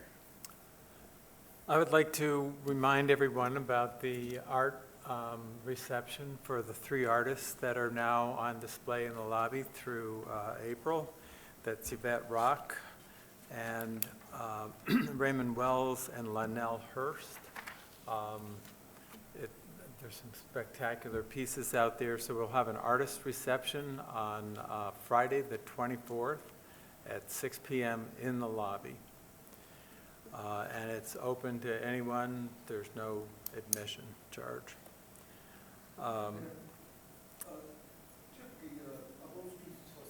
They're for sale. There are prices there. We don't have anything to do with the sales. You contact the artist directly. As we're just showcasing the art, we're not marketing it. Some weeks back, there was a discussion about street lighting, and the Michigan Department of Transportation is holding here in the Parks and Rec building, room 115, on the 22nd, their Telegraph Road project. And if you recall, this is the 8 Mile and Telegraph, and it's going to be a crossover traffic design. And so they're having a hearing here. And we talked about the lack of lighting. So I would encourage anyone to come and bring up the fact that an intersection as busy as 8 Mile and Telegraph, which is roughly 14 lanes of traffic going south, north, east, west, that there ought to be some lights at that intersection. And as our understanding is, there are none planned. What time? It's at, 5 to 7 on Wednesday, February 22nd. Again, that's in room 115 of the Southfield Parks and Rec building. And then I have a concern that I'm looking for actually the council's support on. We're inching towards now, we're middle February, and we're inching towards construction season. The city is sitting on $9 million approximately in a fund from the TIF bonds. And this money, I think there needs to be a directive to our financial budget office that these funds need to be released. We need more money on local streets. We have neighborhoods that are still unserved. And, the city administrator and I have talked about this for some time, and we seem to be in a no-pass situation. So I would like this brought up at a future meeting and maybe it needs some council directive. And of course, you all need more background information, I recognize that. But again, we're nearing another construction season. And last year, as Councilwoman Taylor knows, and Councilman Mandelbaum, we didn't do a lot of patch work because the contractor backed out, and the new contract was not approved until July 31st. And so, again, we missed a lot of work that should have been done. So I don't want another season, and perhaps I see a concerned look on the face of the city administrator, but I did tell him I was going to bring this up. Not tonight, sir. Yeah. And I know that there's a I'm Finance sorry? Committee meeting this Friday. I just don't know if there's room on the agenda to add it on for discussion. Sorry, what was that? Finance Committee this Friday. Is it possible to add this item to the Finance Committee agenda for this Friday? Yeah, the answer would, that would be an appropriate place to discuss it. And I don't have the balances here, but at June 30th, you had a decent,